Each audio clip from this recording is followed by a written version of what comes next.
All right, welcome everyone. We have our annual joint meeting of the 5 school committees. And what I want to do is just do a quick, before we do the organization, just a quick reminder of how this works. So legally, this is 5 separate meetings meeting at once. Okay, so each school committee is acting as its own body at this meeting, and you're going to elect officers to run this meeting. For this meeting here, and if you have to have another meeting between now and next April. All right, so you're looking for a chair, a vice chair, and a secretary. Any votes we take for expedience, Jessica has, if we elect her as secretary again, which will be a good thing, she will do roll call votes for all the committees so that each chair doesn't have to then interrupt, talk, you can go through and vote each thing that's going through. We're voting things like the calendar today. It might be the only thing we're voting today. The acceptance of my evaluation. And then there's a thing that Phil's going to introduce later as well. So there's a couple things, but we do have to do a roll call vote because we have folks online as well. Okay. Any questions on the process of all that? So at this point, I'll be taking nominations for chair, and we call it Union 38 chair. It's because the chair also oversees the Union 38 group when it gets together as the 4 committees of the elementary schools. Okay, so in title, but there is no Union 38 governing body. It's the school committees. Does that make sense? Yeah. All right. Thanks. So we kind of talk about a lot, and sometimes we don't take the time to make sure we explain it to them. All right, so I need nominations for chair. Nominate Carrie Etchels. First and second for Carrie. Any other nominations? Seeing none, I will close nominations. All those in favor? Do we need a roll call? We need a roll call. All right. Sorry for everything. It's a roll call. And I have even done attendance yet. It's great. All right. Roll call for Carrie for chair. Missy. Olivia. Bill. Yes. Sorry, Bill Smith. Yes. So, can you hear? I couldn't hear. Hello? We see you, Bill. Yeah, I'm here. Are you approving Carrie as chair? Sure. Okay. Mary. Yes. Keith. Yes. Jessica. Yes. Diane. Yes. Celia. Yes. Damien. Bill. Yes. Yes. Oh, okay. Thank you. And it's Bob on there? Bob is out. Absent, thank you. Okay. And then then the others are in alphabetical order by committee. Elaine? Yes. Tori? Yes. Phil? Yes. Jerry's absent. Carrie? Yes. Amy? Yes. Annie? Yes. Mary? Yes. Will? Yes. Jessica? Yes. Amanda? Yes. Absent. Okay. Luai? I don't see him either. Okay. Megan? Yes. Joe? Yes. And Henry? Yes. He was. Yes. So we need Henry to make sure. Henry, can you say yes or vote? You're breaking up. Are you saying Henry? Yes, you, sir. Oh, yeah. Yes. Big time. All right. Thank you. That was unanimous. All right, thank you, everyone. So we also will appoint a vice chair. Jessica, you've done this in the past, but your secretary now do what? Oh, You do all. have we had a joint vice chair? I'm not sure we have. We have a vice chair of the chair subcommittee. No. It makes sense to have a vice chair. Last time. Was that? Had a good 10 minutes from last time. It was you. I didn't remember that. Do you want to? You're also our secretary tonight. I don't care. If I make it to the meeting, you won't need to do anything. So. Seems really tough. Oh, okay. And actually. Second.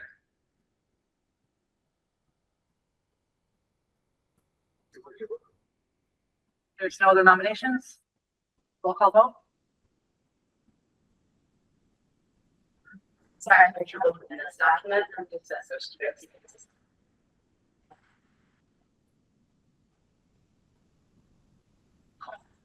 Okay, sorry. We've nominated Elaine for vice chair? Yes. Great. Okay, roll call, Frontier Academy Elementaries in alphabetical order. Missy? Yes. Olivia? Yes. Bill? Yeah. Mary? Yes. Keith? Yes. Jessica? Yes. Diane? Yes. Celia? Yes. Damien? Yes. Bill? Conway? Elaine? Yes. Tori? Yes. Phil? Yes. Deerfield? Carrie? Yes. Amy? Yes. Annie? Yes. Will? Yes. Sunderland? Jessica? Yes. Blue Eye? No, sorry. Megan? Yes. And Joe? Yep. Yes. Leslie, Dave? Yes. And Henry? Yep. Thank you. Very efficient. The good news is that the secretary is an appointed position, so I'm just going to appoint Jessica. See. It's already done. Okay, our first order of business is to review and approve the minutes of April 8th, 2025, September 24th, 2025. April meeting was our last big joint meeting. The September meeting was the professional development onboarding meeting that not everyone would have went to, so that's why you don't remember. Don't remember, that's fine. A motion to approve the minutes? Second. Okay. Really, they need each time. Motion together.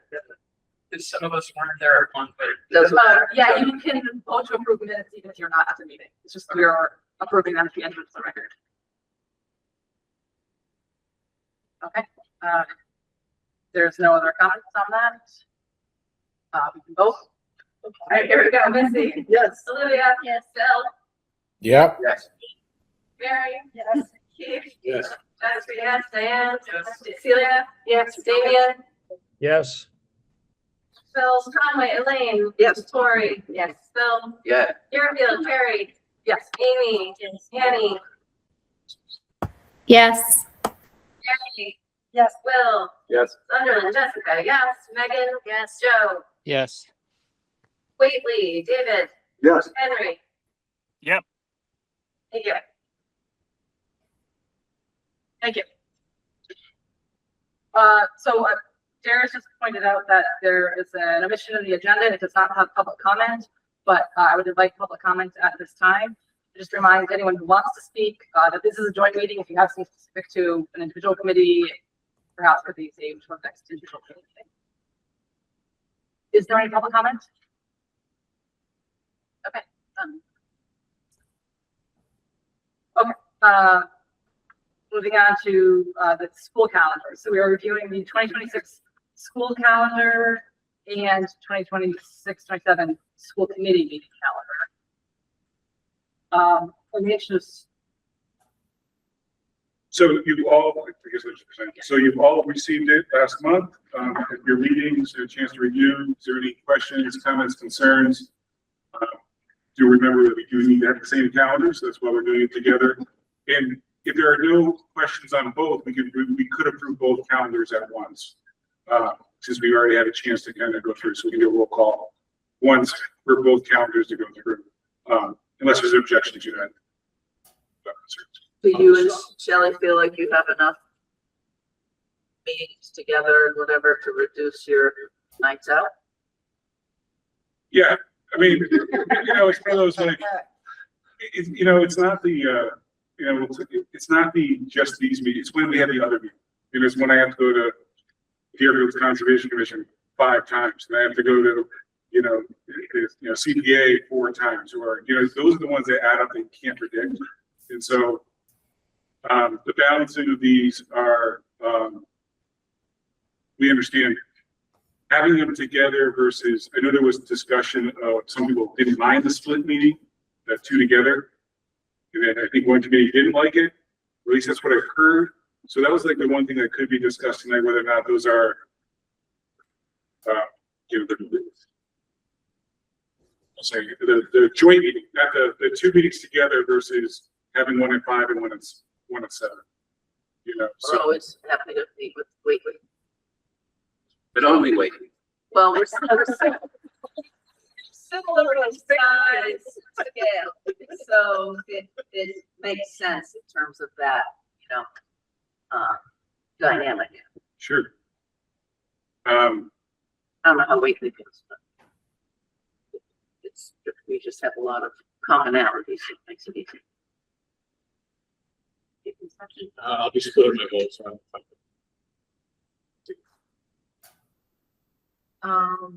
So you're talking about the school calendar and the school committee meeting calendars and just voting it together? Yeah. Like I will vote the school committee meeting calendar, but I can't vote the same for the school calendar. Okay, so I can't vote. Okay. Yeah. And just, I mean, I formality, I understand how. Oh, I understand what you're saying. Yes, I agree with the comment. You're saying for the, we saying what? As a teacher, when you have 2 weeks before Labor Day, somebody who works 2 jobs in the summer is taking pay out of my pocket that's not being reimbursed by the schools. I'm still getting the same salary. So I understand starting a week before Labor Day, I understand when the end date is, but when it's 2 weeks that we're starting before Labor Day, I lose a week's pay. And my wife loses a week's pay, and I know there are other teachers who lose in summer, they lose. So it's starting 2 weeks before Labor Day, it's revenue out of our pocket. So I can't, and I'm fully expect that the calendar is going to be passed, but just I can't. So school committee, it's fine. Well, but at the other end, you'll be going to school until July, you know, so then you lose money. at the Yeah, other it's end. actually, we'll be finishing in the middle of June. I don't start until the end of June. Most people don't start until June. So it's like we lose pay, we don't make it. Took us a long time to get it before Labor Day. It's still, Long it's time. still before Labor Day. It's not 2 weeks before Labor Day. So I can't vote on this. has there been any input from the teachers on the calendar? They agreed to, the association agreed to the start date. That's the calendar collectively. Was it agreed to by the executive board or did they poll the membership? The executive board agreed to it. Yeah, we, Okay, thank you.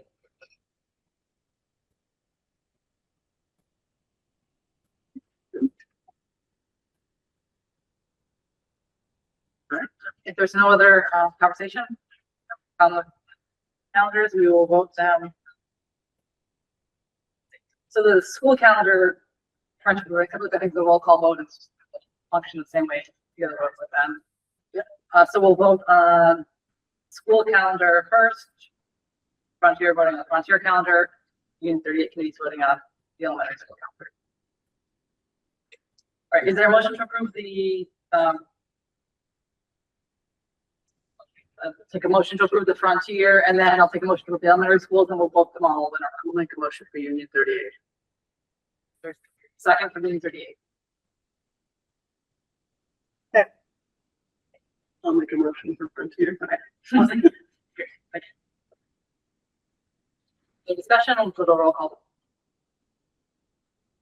Oh, that's a big row. Let's see you do it. And then who's seconded for Frontier? Thank you. Okay, Frontier first, Missy, Yes. Olivia, Yes. Bill, Yes. Mary. Yes. Keith. No. Jessica. Yes. Diane. yes. Celia. Yes. Damien. Yes. Yes. Conway. Elaine. Yes. Tori. Yes. Bill. Yes. Deerfield. Carrie. Yes. Amy. Annie. Yes. Yes. Will. Yes. Sunderland. Jessica. Yes. Megan. Yes. Joe. No.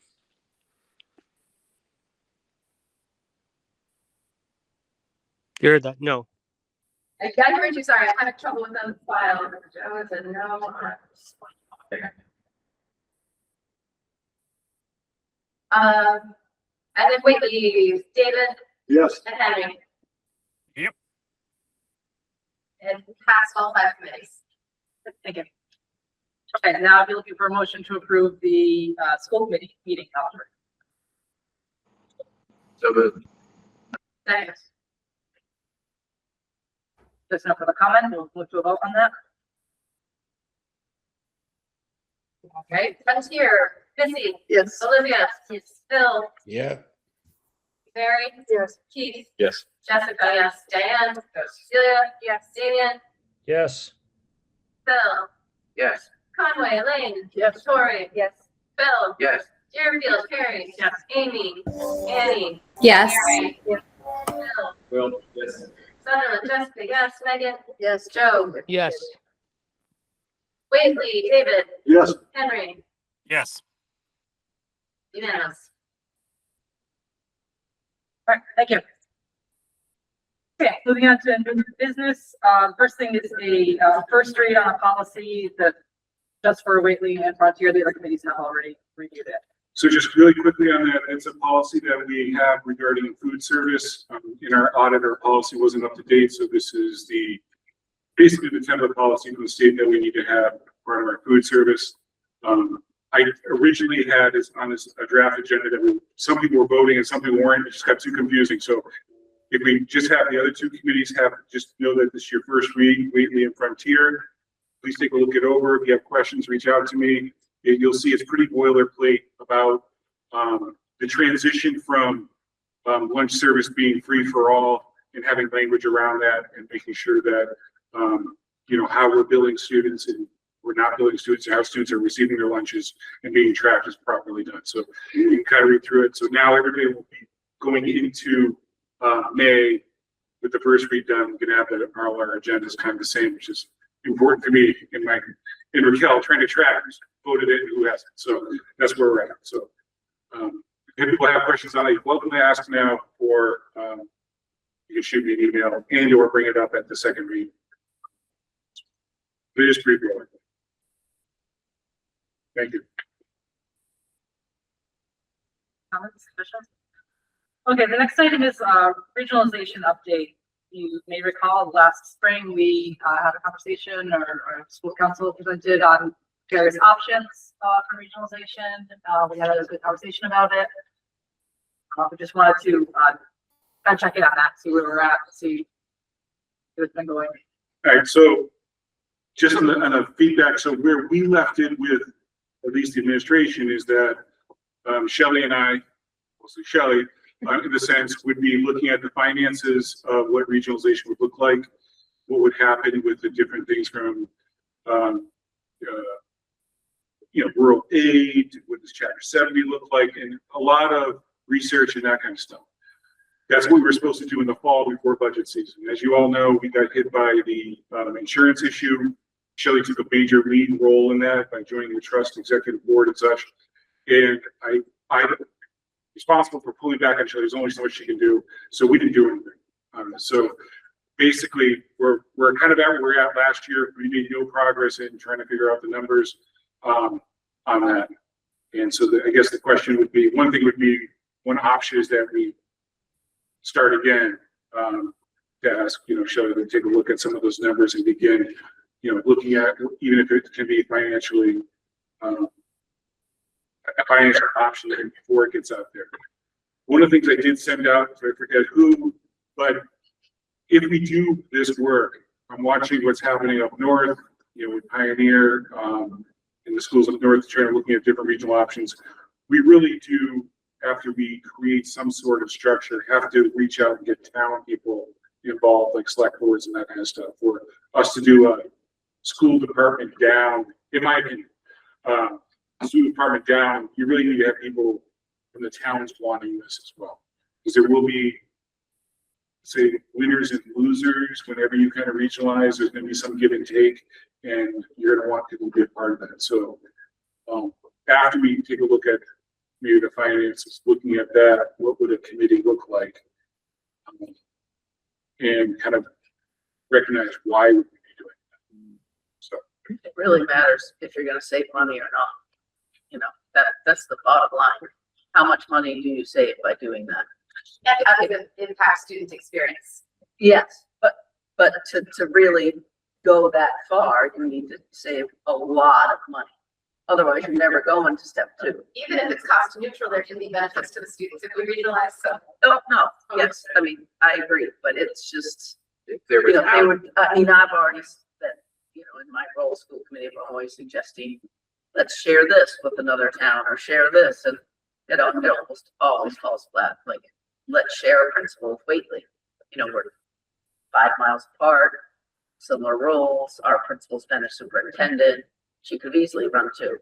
Nobody wanted anything to do with that, because they want it. What if I come to the school and I want to see the principal, and she's in the other school, or they're in the other school, you know? So you really, it needs to be like a huge savings for people to even have it, I think.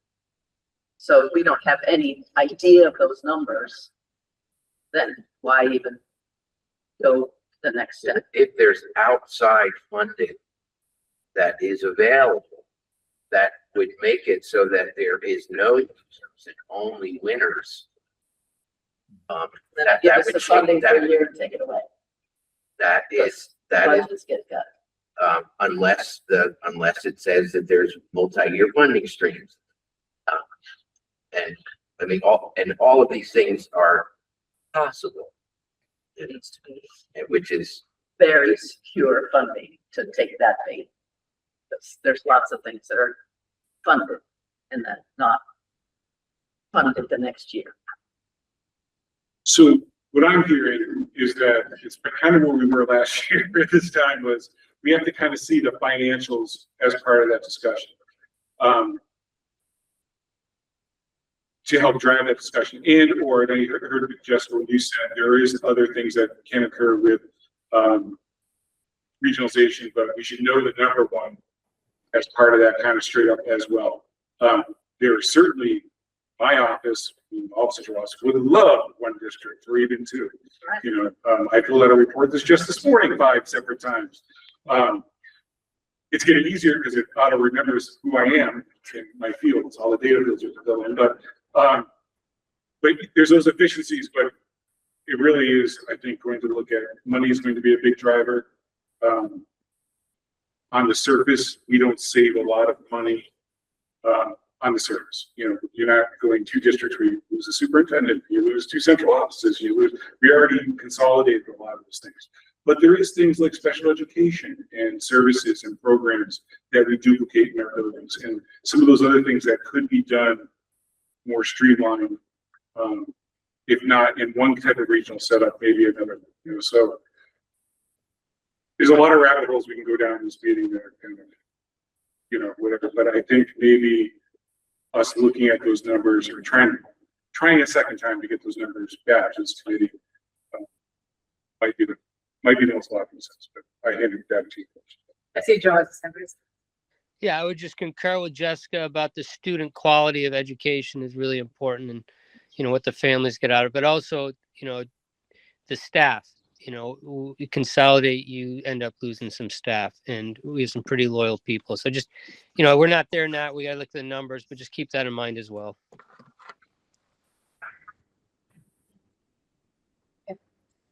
I think the biggest fear with regionalization is when people hear it is, I don't want to send my child to the next town to be educated.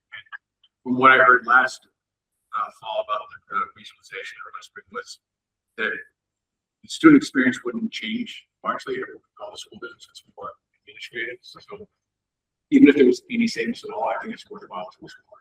well, we know that they're saying that there will be we know, for instance, statutorily, we would get reimbursed for all transportation costs and not just 7 through 12 transportation costs. And that is to me, when your elementary school budget is, you know, $25,000 is 1% of your budget, then that annual reimbursement is a significant savings. And it's also just the fact that every year going forward, we just leave that state money out there. And when it's available, you know, And I would say that we're halfway there because we're developing budgets in coordination with all the other schools. but we don't develop it. So we're significant steps there anyway. I think it's really worthwhile to think about to make that, at least in the industry. Big fear is like, everyone's gonna go to school. So this is the kind of thing that there's just tons of details and the devil's in the details. But there would be an agreement of some type between the towns to set this type of thing in motion, and that you would, what that looks like is up to us and the towns. But the smaller towns are going to be worried about the tyranny of the majority and not going to want the schools to be closed down against their will. And it's those types of things. We have all that to look forward to in a process that this would take place in. But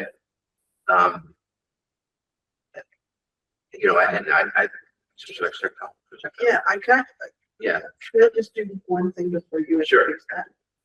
It almost sounds like we have kind of two components that, on one hand, on the business side of things, we kind of need a pro forma, like what's this gonna cost? What logistically do we have to put together to make this happen? And does that make sense? And then on the other side, you need like, does this make sense for the people?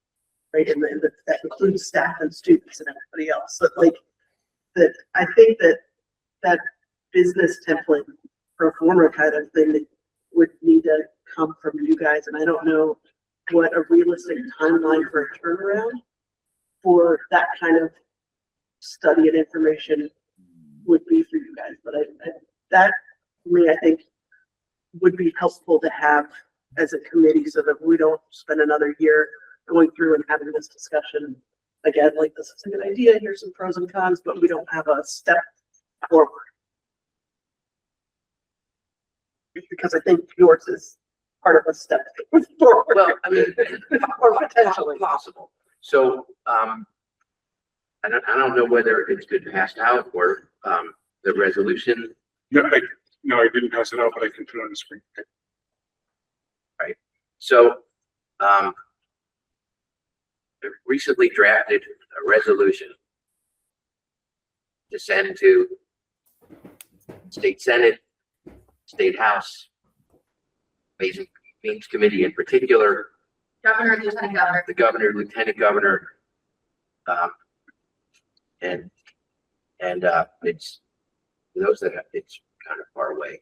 It's a resolution of the Frontier Regional Conway, Deerfield, Sunderland, and Whately school committees in support of this proposed Massachusetts legislation, which was just filed in the past few days, if not yesterday, the day before, providing in part for a grant program to support the long-term fiscal health of school districts through shared services and regionalization, provided that grants shall be awarded to school districts for the following purposes. Number one, for the study, planning, and implementation of school district regionalization. Get it? Implementation, study and planning, and the implementation.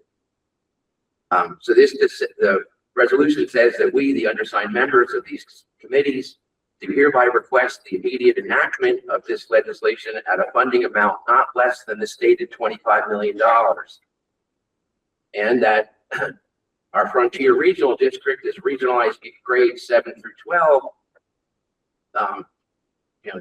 regional district of its member towns, each of whom currently also have an independent grade K through 6 elementary school, the staff of whom are municipal employees of our respective towns, independent, separate elected school committees, and a 4-town UD38 shared superintendency and central administrative office. There's a reason why we put that in there. Get to that. Whereas the Frontier Regional School District member towns contain aging and declining population and result in long-term student enrollment decreases, but due to disparate comparable municipal employee benefits, among other challenges, a full grade K through 12 regionalization cannot occur without significant outside and or state financial assistance to study, plan for, and implement said full regionalization. And for all the foregoing reasons, we respectfully urge the immediate passage of the proposed legislation, and there's a place for everybody to sign. So this isn't saying committing anybody to doing regionalization. This is asking for the state legislation to be passed that will create a grant program that could make this much more palatable, even for those that right now don't think it's a good idea. And there's a few, so first of all, and this goes to why Darius said there might be winners and losers. Because right now, in order to regionalize, there's a state law that says, you know, right now, every elementary school employee is a municipal employee of their towns. We all have differences in the benefits, in salaries and benefits that those employees make. Everything from salary to health insurance, co-pays, etc. The state law says that if you're going to regionalize, everybody has to be bumped up to the highest one, the most generous one. Historically, that has been Conway. I don't know if it still is.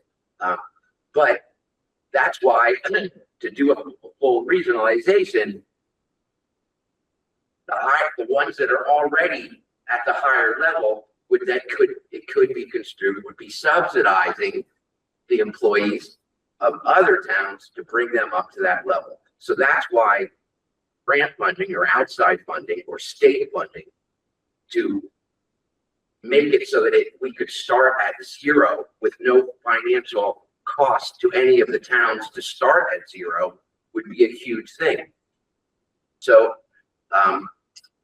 and that's what this proposed grant program is, and that's why we're hoping that everybody would think that it's a good idea to sign this resolution. Is there any questions about the resolution or about why we're doing this? So, you know, going back further, so, I think 3 superintendents ago, I was part of a subcommittee to study this. We actually commissioned a study from UMass, and we and the funds to pay for that study. We then, once we received the study, sorry UMass, but we demanded our money back, and we received our money back.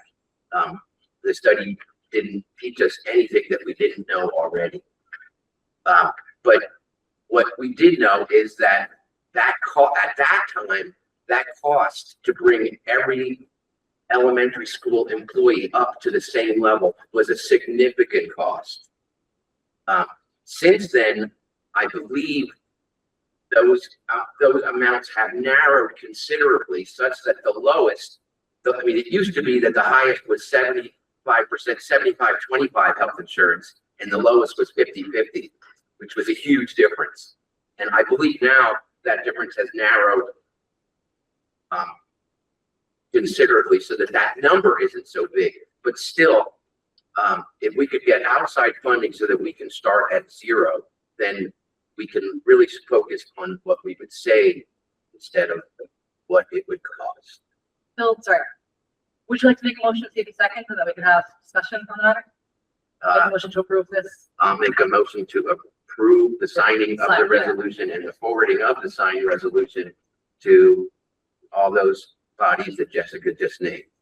And the co-chairs of the Joint Committee on Education. I would add to the list too. I'll second. All right. Okay. Any conversation? I love the resolution hasn't been communicated to our state representatives and has been received. Now, this legislation is fresh. I mean, within the past 48 hours, fresh. Yeah, so the Senate this is a supplemental budget for FY26. The House has already passed theirs. The Senate is taking up theirs to debate and pass this Thursday, and it includes this provision that's not just a fund for supporting financially the transition into regionalization. This $25 million fund would also help to fund studies about what would it look like if we regionalized. So I think that would be our first step. And this is really timely for us because we would like to have more information to consider. And I think that if we were able to get a grant from this fund to study our potential regionalization, we could take it off of Shelley and Darren's plate. I mean, they have to do some facilitation, but a lot of the work would be outsourced. This would just get us information without a cost to us. I don't see any downside to this resolution. It's a non-binding resolution. It's basically a fancy letter that we all co-sign.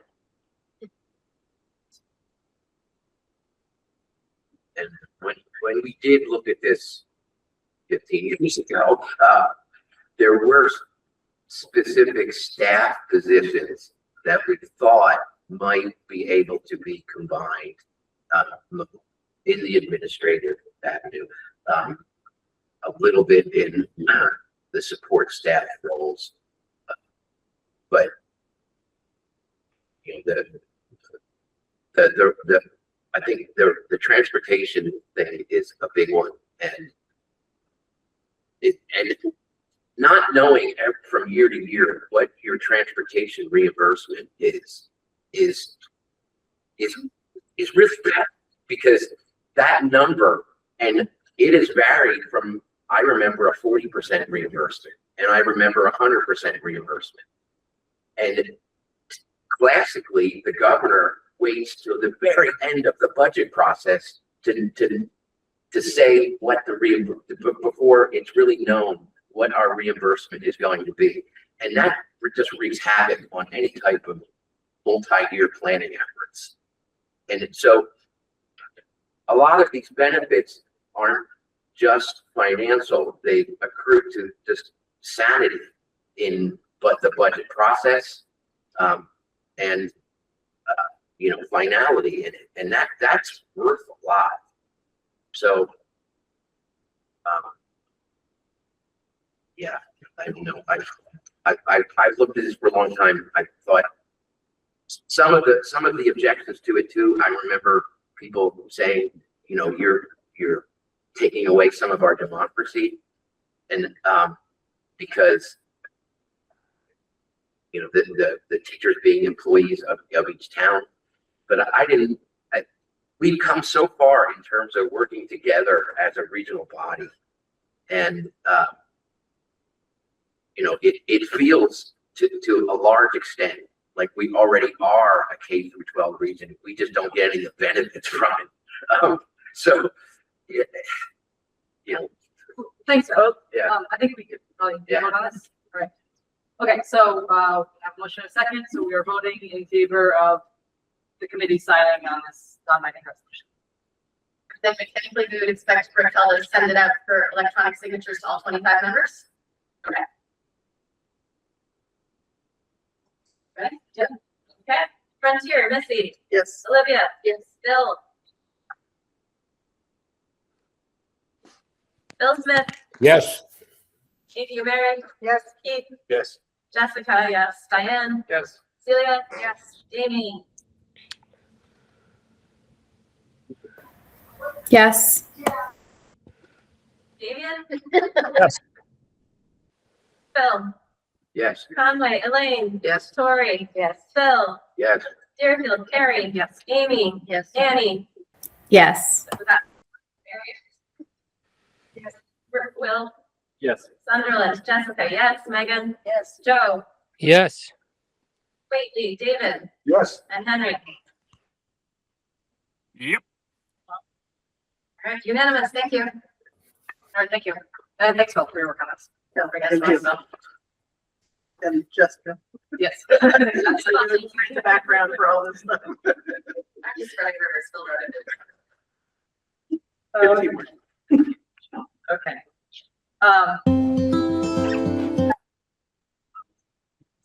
I said, We voted on the resolution. Is there any other conversation on regionalization in general? I think we can. Okay, next up is the superintendent evaluation. I'm gonna turn this over to Missy, but before I do, I just want to say, every Macomb school committee member responded and gave us their input on this. And that is the first time my memory that we've had 100% participation rate, so thank you to everyone. I appreciate it. It's one of the big part of our role. You did a lot with that a lot. They could do email sometimes. It's easy to forget things like that. Okay, so. You pulled that up, give it that. Everyone has to look at And actually, that's the first thing I was gonna say is this. Good job, everybody, getting it done. I know it took some emails and some nudging, including for me, so I appreciate all the folks who participated in that effort, including Terry and Jessica for putting everything together. And, you know, I've talked about this with a couple of folks, that how difficult this can be depending on how long you've been on the committee and how much interaction you have with areas, depending on whether or not you have kids in the system or not. So I appreciate that can be difficult to go through some of those questions, and appreciate everybody's perspective, regardless of how much contact you have in or out of these meetings. That it's all really helpful information. And hopefully not only gives Darius some feedback on his role here, but also helps to improve the district as a whole. So as Carrie and I were reviewing these categories to compile this information, one of the things that stood out to us is that it's kind of an interesting grading system, that there seems to be a fair amount of gradient between no rating and proficient, and then it just jumps to exemplary. I'm not sure that we have tons of wiggle room with that, but it does feel like there's a lot of, I think perhaps the wording we used is that there's kind of like, and then you're great. And, I'm not sure if this would look different as a breakdown if we had some more room to tease out some of those nuances. It really just seems like there's a lot of space where people were struggling between those two spots. I'm struggling, choosing between those two spots. So the categories that are on this review are instructional leadership, management operations, facility and community engagement, and professional culture. You have in front of you and in your packets a breakdown of each of the questions. I'm not going to go through each of the questions, but I will go through kind of the overview of the rating for each of those. For the standard one, which is the instructional leadership, this is the educational leader promotes the learning and growth of all students and the success of all staff by cultivating a shared. It's all on page 6. That's the whole one. 7. All right, I'm gonna let you guys scroll down. You get the overall concept of that category, including appropriate curriculum, staffing, and scheduling. Yeah. Okay. So Thank you. If you have the full text of the question is: the education leader promotes the learning and growth of all students and the success of all staff by cultivating a shared vision that makes powerful teaching and learning the central focus of school. Thank you. It's a couple letters, but get out of there. And for that breakdown, 62.5% rated exemplary and 37.5 rated proficient. Nope. I scrolled down looking for the rest of those words. 62.5 rated exemplary and 33.3 rated proficient. Thank you. Management and operations is the second category. I think that historically, if I look back at prior evaluations, this is historically a very strong category for Darius. This one, yeah. It did for all of it. It did. It's just Thank you. I appreciate it. Sorry. The education leader promotes the learning and growth of all students and the success of all staff by ensuring a safe, efficient, and effective learning environment, using resources to implement appropriate curriculum, staffing, and scheduling. And again, for that one, the breakdown is 62.5 exemplary at 37.5 proficient. There were a couple of no ratings that make the difference between that first and second category. For standard 3, family and community engagement. The education leader promotes the learning and growth of all students, the success of all staff through effective partnerships with families, community organizations, and other stakeholders that support the mission of the district and its students. And this split was a little bit different in the 52.2% rated as proficient and 47.6 rated as exemplary. And on standard 4, professional culture, Yes, I am. No, you're right. The education leader promotes the learning and growth of all students, success of all staff by nurturing and sustaining a district-wide culture of reflective practice, high expectations, and continuous learning for staff. And the breakdown for that was 56.5% exemplary and 39.1% proficient. And again, there was some no reading in there. So there are included in the report that was mailed out, there are a selection of comments. I'm not going to go through and read all those comments for the sake of the committee. You all have it in front of you. These are a matter of public record, and Darius has access to all of these as well. We are recommending a rating of proficient, given that there wasn't an overwhelming trend in every category with a rating of exemplary, and acknowledging what I mentioned before, that there are these two spaces without much wiggle room in between. So that's the recommendation. So our job at school committee is to always vote to accept the evaluation with the reading. Anyone have any questions? Yeah. What would the mix of proficient and exemplary need to be for you to recommend? I thought about that. And when I was filling out my own evaluation, if there's 4 or 5 questions, when do I decide the overall rating of that category? And for me, I was thinking for my own going through, I would have to see, exemplary is like really like top, hitting everything.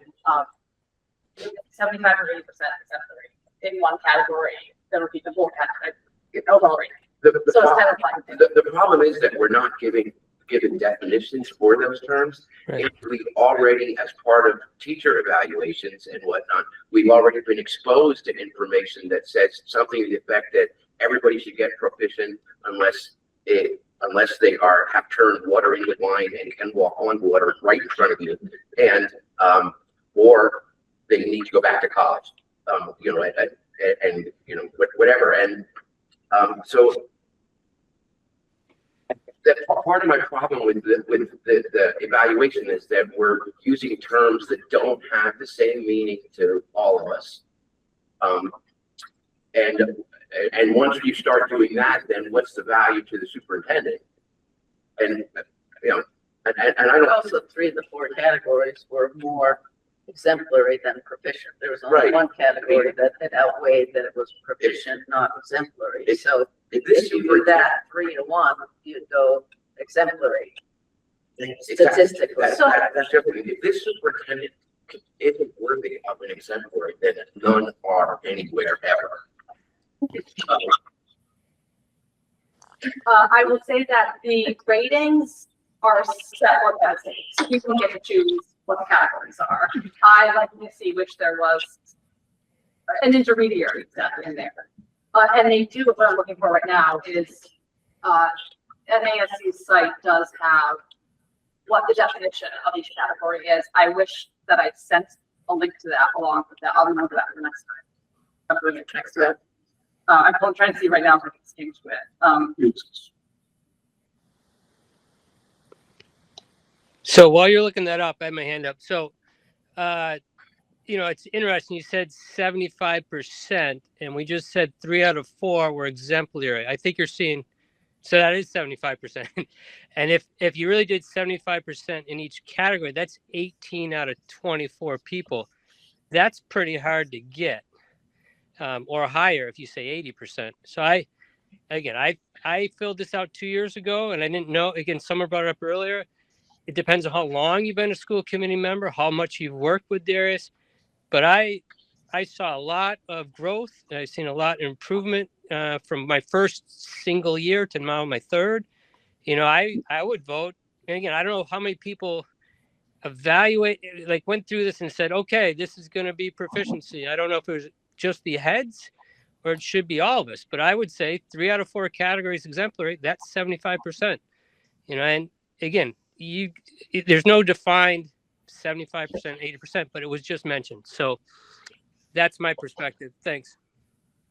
Okay, I found the definitions and I'll read them so we're all on the same page.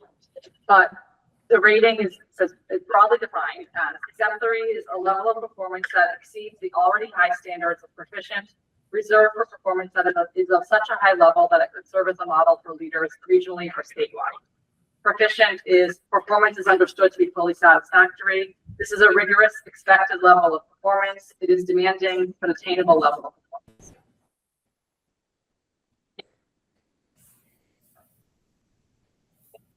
Again, oh, sorry, throwing my hand up. I'm going to talk anyways. If you know, I don't know how many people know other superintendents around the state. I've met quite a few over the last 3 years. I've interviewed some for the collaborative executive director. Compared to some of the others, Darius is excellent. He's exemplary. So again, when we're filling, like the statement right there by MASC suggests, how does he compare to others? Like, how would our committee members know?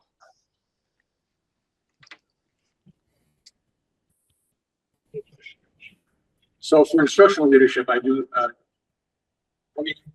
been on this committee now for 12 years, having 3 superintendents here where I teach, having gone through 8 superintendents. Instructional leadership is really difficult to assess unless you're really in the building. It's really hard for a school committee member to define that unless they're working closely with people in the building. I think that management operations we see closely here. I think that we tend to find that. Family community engagement, I think unless you really have kids in the district, it might not be seen that all the time. Kids for a long time in the district, engagement, or professional culture again, unless you're in the building. So there's a lot of elements to this that if you're not in the building working day to day, you might not see. Having been a teacher in this, I would say that Darius is a model for what I would expect about a superintendent. I respect Darius to the highest degree. He is here all the time. He answers difficult questions, deals with difficult situations, straightforward, doesn't avoid them. I've had superintendents who sat and took notes at these meetings and never picked their head up and engaged the audience. Darius does not shy away. So I think the line, yeah, there's a line that got mediated. And we don't always agree, but I respect where Darius comes from. He always has an explanation, always has, I think he cares about this district tremendously. And I would say that he is a model for what I would do. So I could vote for him. I would vote for Proficient just to shorten the meeting. But I expect it. But ask that we put the rating up for vote. I think that we'd be looking for a motion to accept this or make your own proposal. I'll move that we accept the results of the evaluation and that we affix a rating of exemplary to it. I'll second that. I just. Yeah, Quick point of have order that conversation. take a motion on this to accept this and with an addendum. That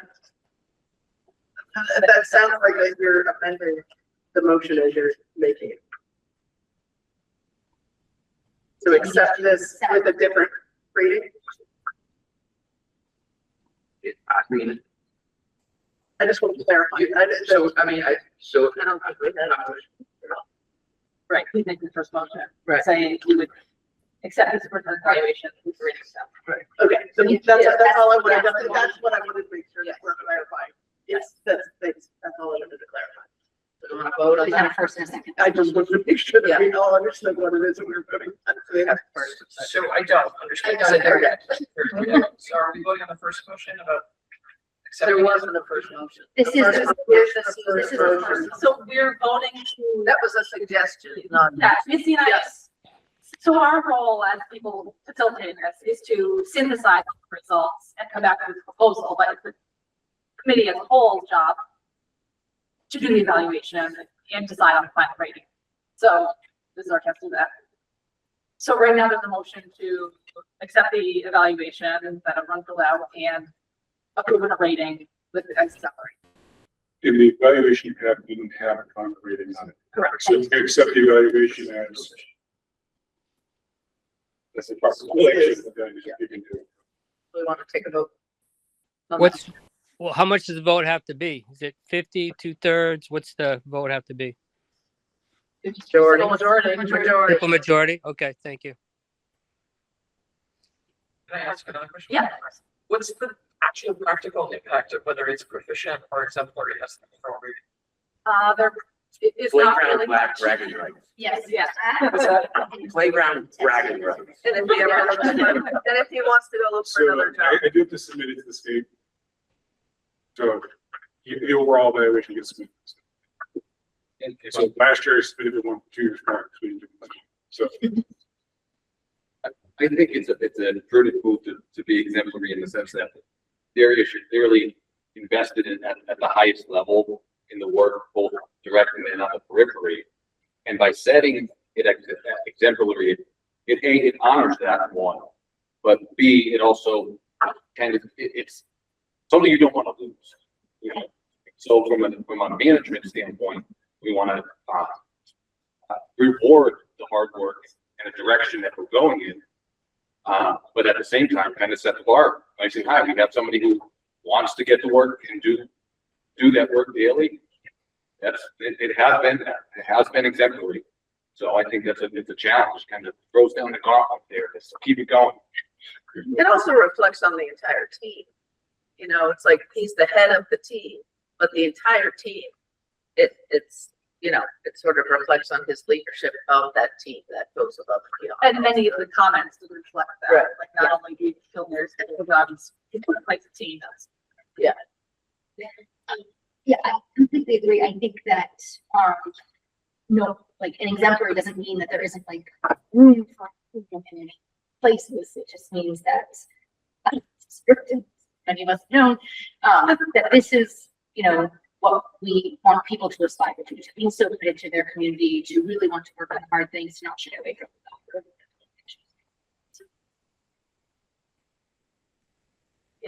Just add on to that, and having been a part of leadership at Launches around that, I really value consistency.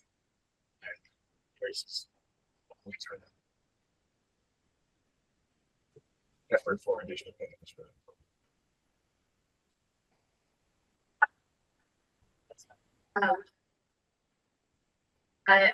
I'm sorry to dissent here. I think Darius is an excellent superintendent overall. To me, to give an overall rating of exemplary would have to be 100% consistency. And unfortunately, I know through the community of a situation regarding a student with disabilities whose rights were violated, and I feel strongly that it was mishandled. And I know about it, so I'm not able to support an overall exemplary rating. So I'm not sure if I can just vote no. Eric, I think you're an excellent superintendent.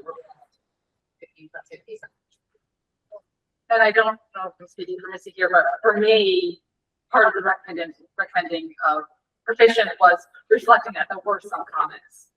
Not many, but a few of needs improvement. It was hard to reconcile some areas of need improvement with exemplary. So that was what I think was I would make a friendly amendment to keep the recommendation of a proficient overall rating. Well, we are to vote on what we already have a motion So for. we vote on the amendment before the full motion. Well, you can vote, you get in first and second on that amendment. So I made a motion, nobody seconds it. That's that. I'm good second that amendment, and I can speak to that, why. It's not, again, whether Darius is exemplary or proficient, as a relatively new member for me, a lot of this was very hard to complete because I didn't feel like I had direct knowledge of it. But when I review the results here, going back to what someone said at the beginning, you know, I don't see an overall consensus about exemplary in all of the categories. I see a fair split, you know, 2/3, half, on each of these big categories, and that suggests to be proficient. I mean, it's really literally just numbers there, more than anything else. Also say that my experience at UMass is whenever we say that somebody is reading, somebody goes away. So, you know,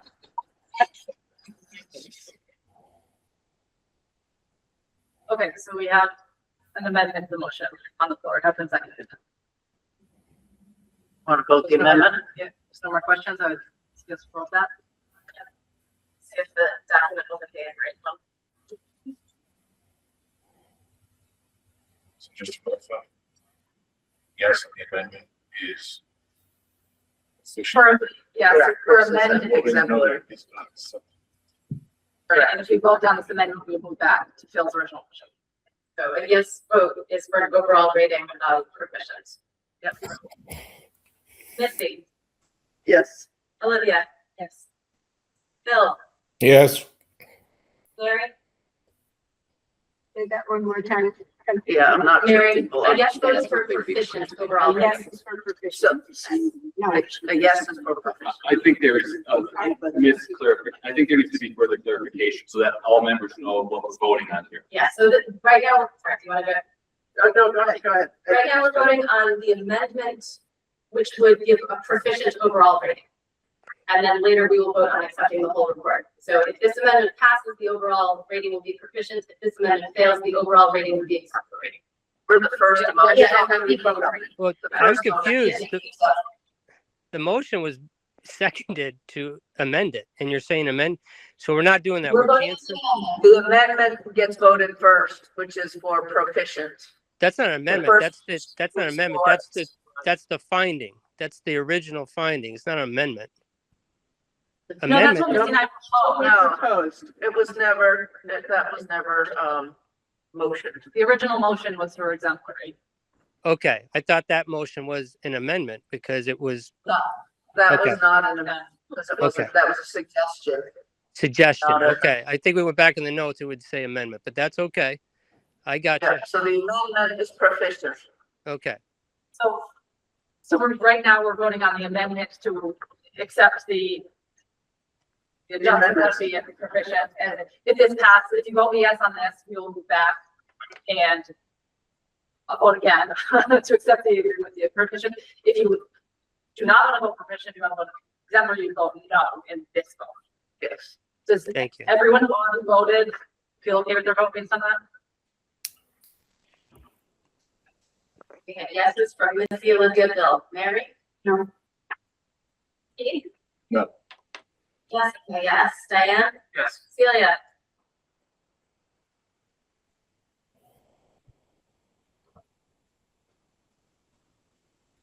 I don't know what to do.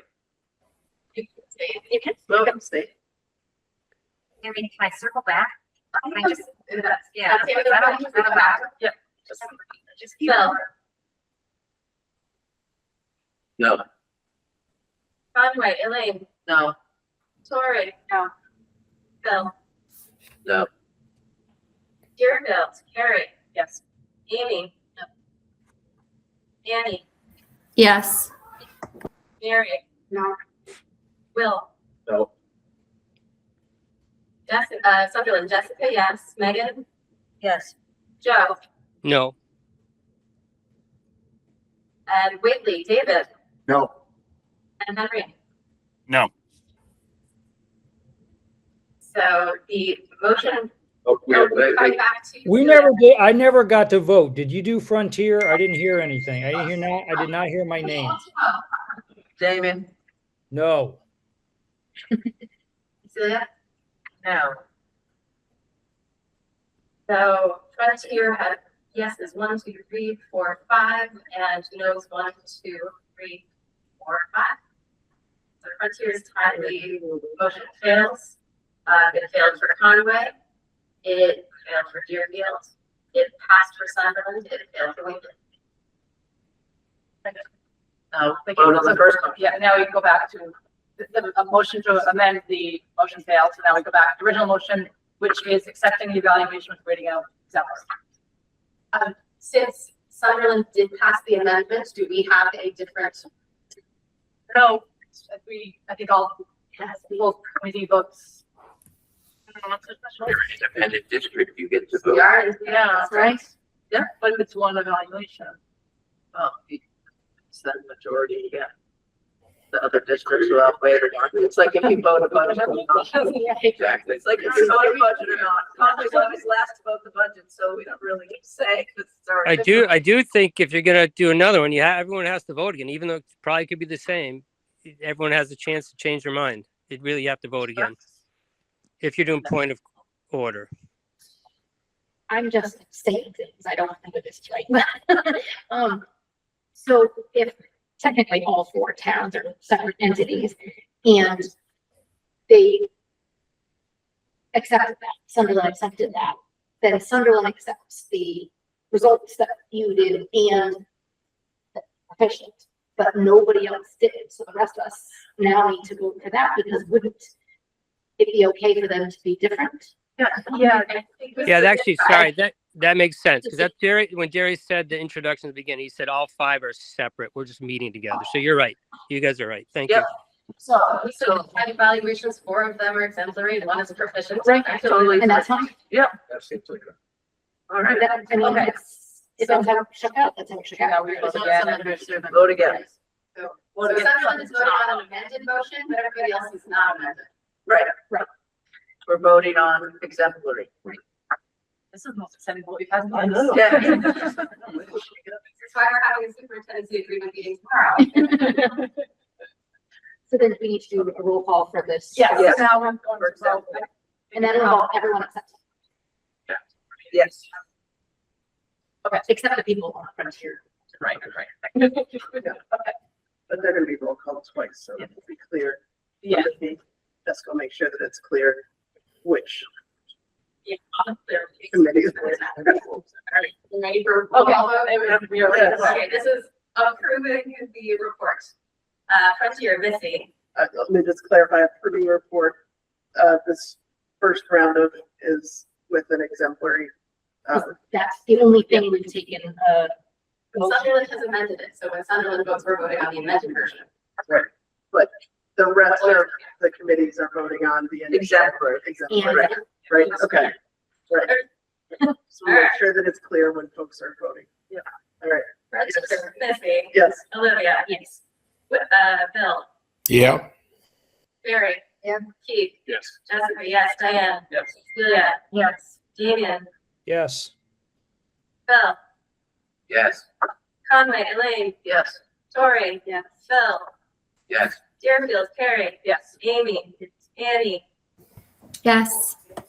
Mary. Yes. Will. Yes. Sunderland. Jessica. Yes. Megan. Yes. Joe. Joe, yes. For exemplary, right? Is that what I heard? Yes. Joe. Oh, Sunderland approved the amendment. What the motion is. Whately. David. Yes. And Henry. Yes. All right, thank you. Yeah, all right. Okay, thanks again, everyone, for completing that. And, So that vote was just for unanimous exemplary. Yeah. So it's a little confusing.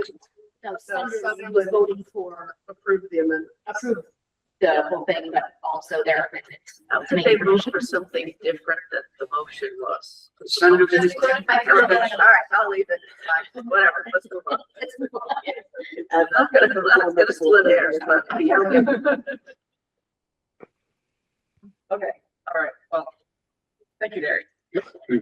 Well, sorry, just for the record, I was confused there too. I voted yes for exemplary, so I want that for the record, 2-1 for that second. I was confused. I thought we all voted for exemplary. I'm very confused. Sorry, we passed an evaluation and Sunderland has a different rating than the rest of the district, so. Correct. Sunderland does, but in the records, I voted no. It's in the winter, yeah, Bert. Yeah, thank you. Okay. All right, we got to that. And thank you all for your work on this. That was, yeah, getting everybody, there were years we barely had enough people. Yes. Specifically, thank you for. Thanks for answering the calls. Yeah, thank you to everyone. Okay, moving on, our next item is an update on rural aid and advocacy, just about what's been going on. I think it's very timely with all the budget struggles, so just. Yes, I'm trying to disappear from the minutes, okay. Never mind,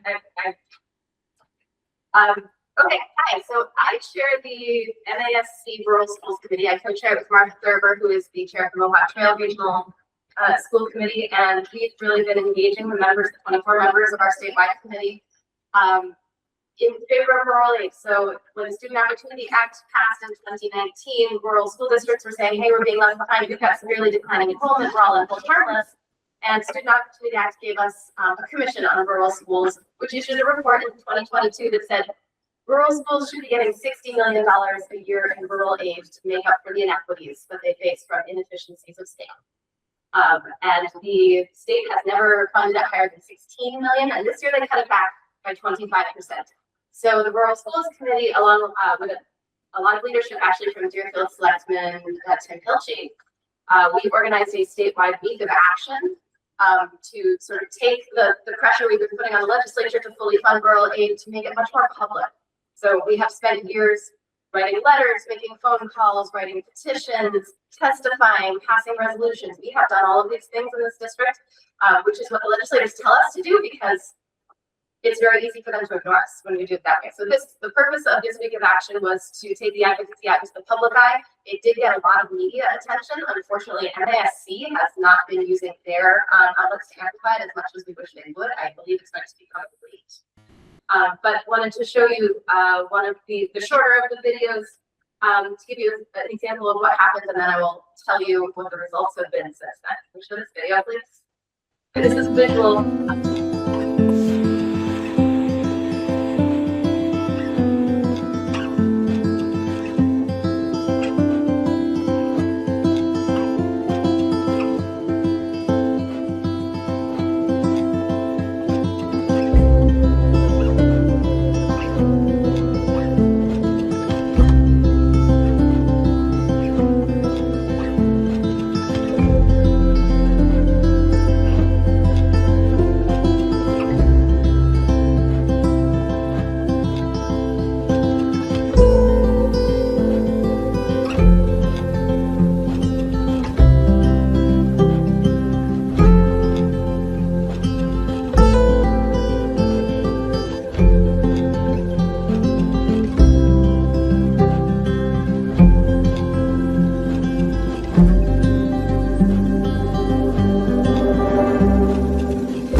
So Frontier was one of 4 schools that went through the ambitious drone shot participation. They were in there. All 4 of our elementary schools, the teachers unions took photos and signs to participate. So our district was very well represented in this. The cover article in the Springfield Republican on Sunday this past week was about this with photos from the Frontier rally and the drone shot. It is having an impact, which we can see in the supplemental budget that is working its way through the legislature right now, which we've already talked about this evening. The House historically has been very stingy on rural aid. The House has not supported rural aid, but they did put in $2 million of additional rural aid for this year. The Senate put in not only $4 million for this year, they want to, what did they call it? A down payment. They want to pre-fund next year with an extra $4 million. So those will have to be reconciled, but it does seem like we are getting at least another $2 million in rural aid this current school year. That's like trying to restore the cut. And yeah, the MASC invited Martha Thurber and me to present at the Day on the Hill on Monday last week. So we got to present to 300 school committee members from around the state about rural needs, and we were approached by several people afterward from non-rural districts saying that was really interesting and we really want to support you. And then on Tuesday, we testified before the Joint Ways and Means Committee. Martha and I both got kind of angry for the first time. We've been very, very polite and said, look, we have been trying, and she said, you know, we are in our final death spiral, that we have had to cut so much, every family was needing district now. And I'm very concerned, particularly for Sunderland right now. I'm going to wrap in the Sunderland's override update to everybody in this. So Sunderland was in need of an override no matter what, and we had a huge spike in Sunderland Elementary in special education needs, in one-on-ones and out-of-district placements this year. That meant that our needs-based budget for next year was going to be 18% increase, which, you know, with my statewide work, I have not heard of another district needing an 18% increase in 1 year. They've had us cut it back to a 10% increase, which is still unheard of, but is an 8% cut from our actual needs. So Sunderland is voting on an override this spring. If it doesn't pass, the school is looking at a 0% increase, which is 18% cut for our needs. So there is the potential, if the Sunderland override fails this year, if May 2nd is our election, if the Sunderland override fails, we could be not only consolidating classes, laying off teachers, we could lose art, music, library, we could lose math interventionists, a school adjustment counselor, more IAs. It's a devastating picture for us.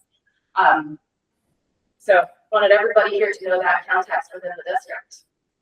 We are working really hard.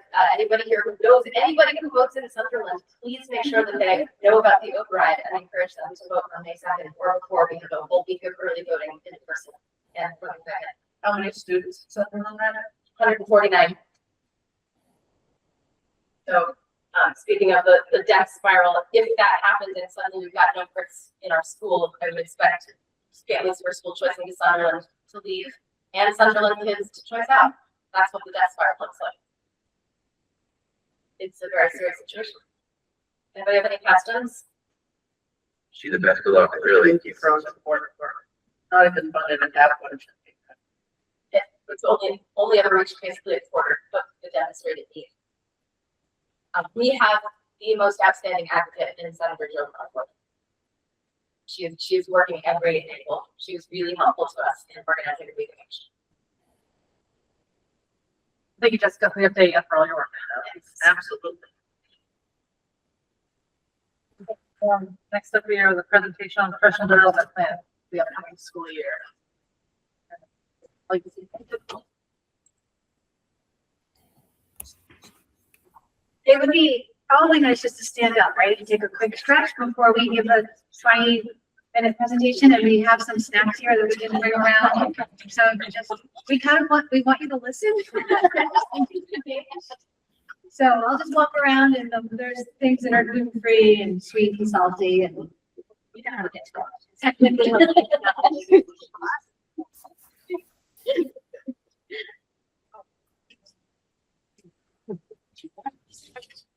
Eating.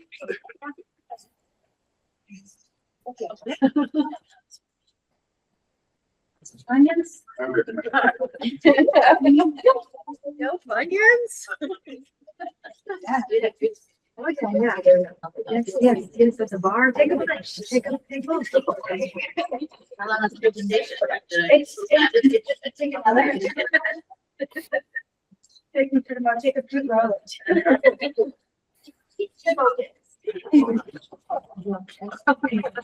Somebody else shares. We know it is, it's got this, it's a door. We know it. I know it is. There's no products.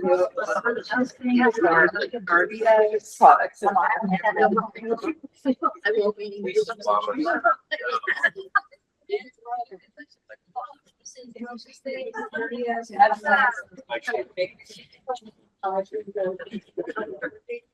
Yes. Apologize already. No, we didn't. I was in.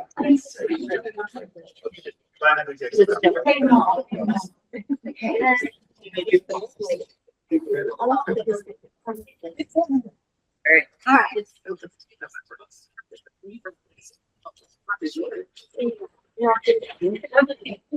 So this is our presentation on the district professional development and a few extra things thrown in because we don't get a full audience that often.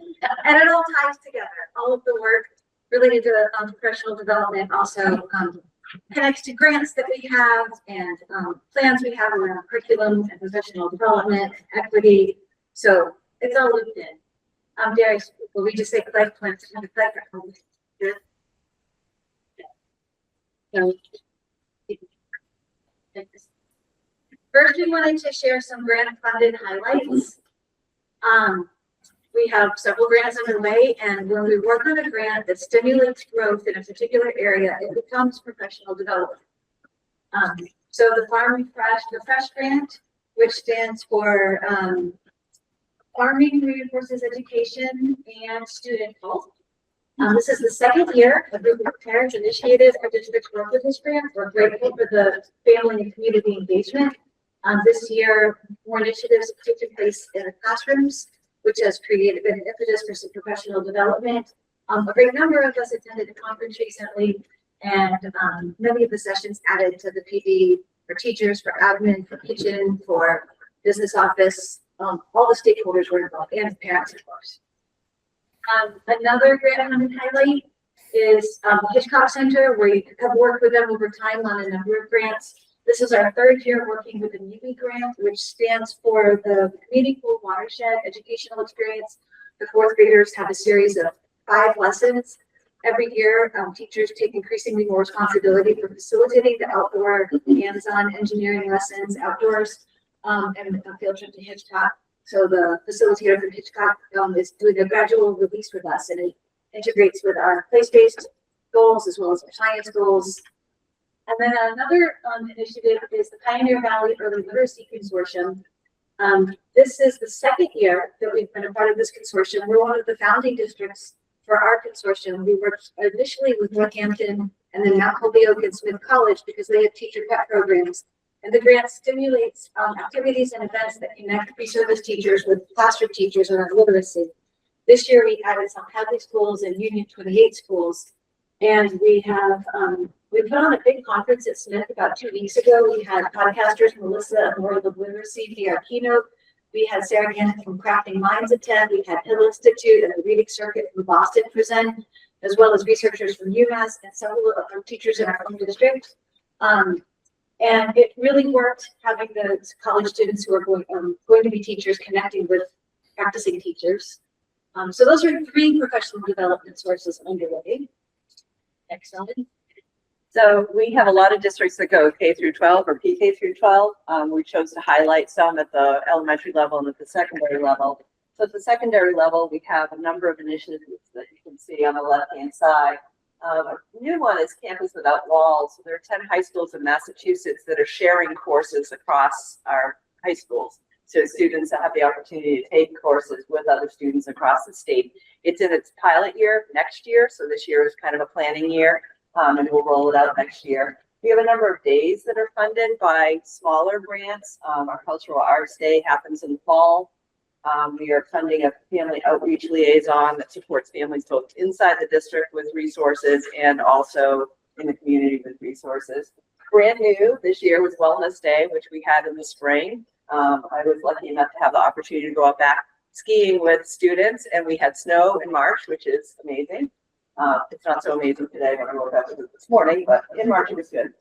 And then annually, we've been doing a career fair and a reality fair that helps students get prepared for what their next phase in life is. So reality is having to do with the finances, and careers, they get an opportunity to explore a lot of different careers. Darius, we actually go back to the previous slide before Sarah's. Thanks, one more. Oh, good. I clicked a link, and I just want to show a bit of video from a classroom.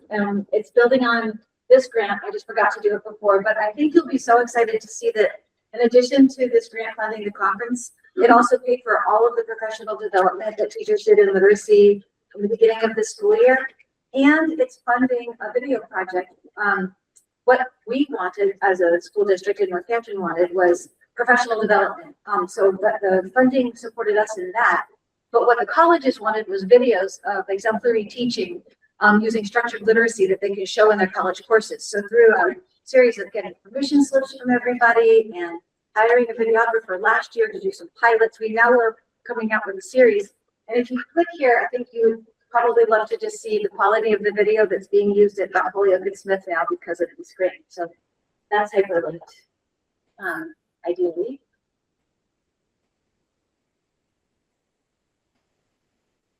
Is it Darius? It doesn't allow me to do technically. It doesn't want to do it? No, it has to do Okay. with I can show it later. There won't be time. There's some wonderful videos coming out of our teachers. Oh yeah, okay. This one was in Conway. There's volume.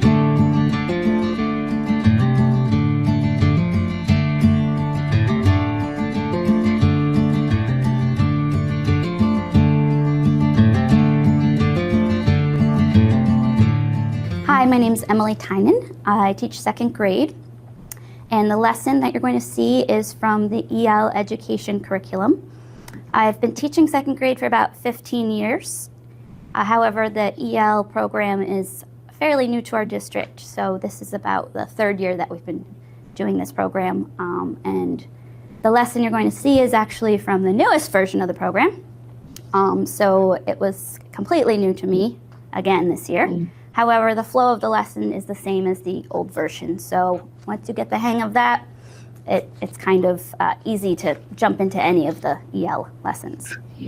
All right, so yesterday we had started learning about similes. Does anybody remember what a simile is?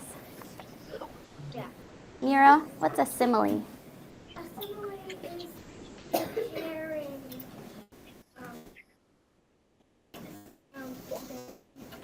A comparing thing? Yeah. Does anybody want to add on to Mira? Oh, you weren't done? Yeah. Okay, go ahead. Like,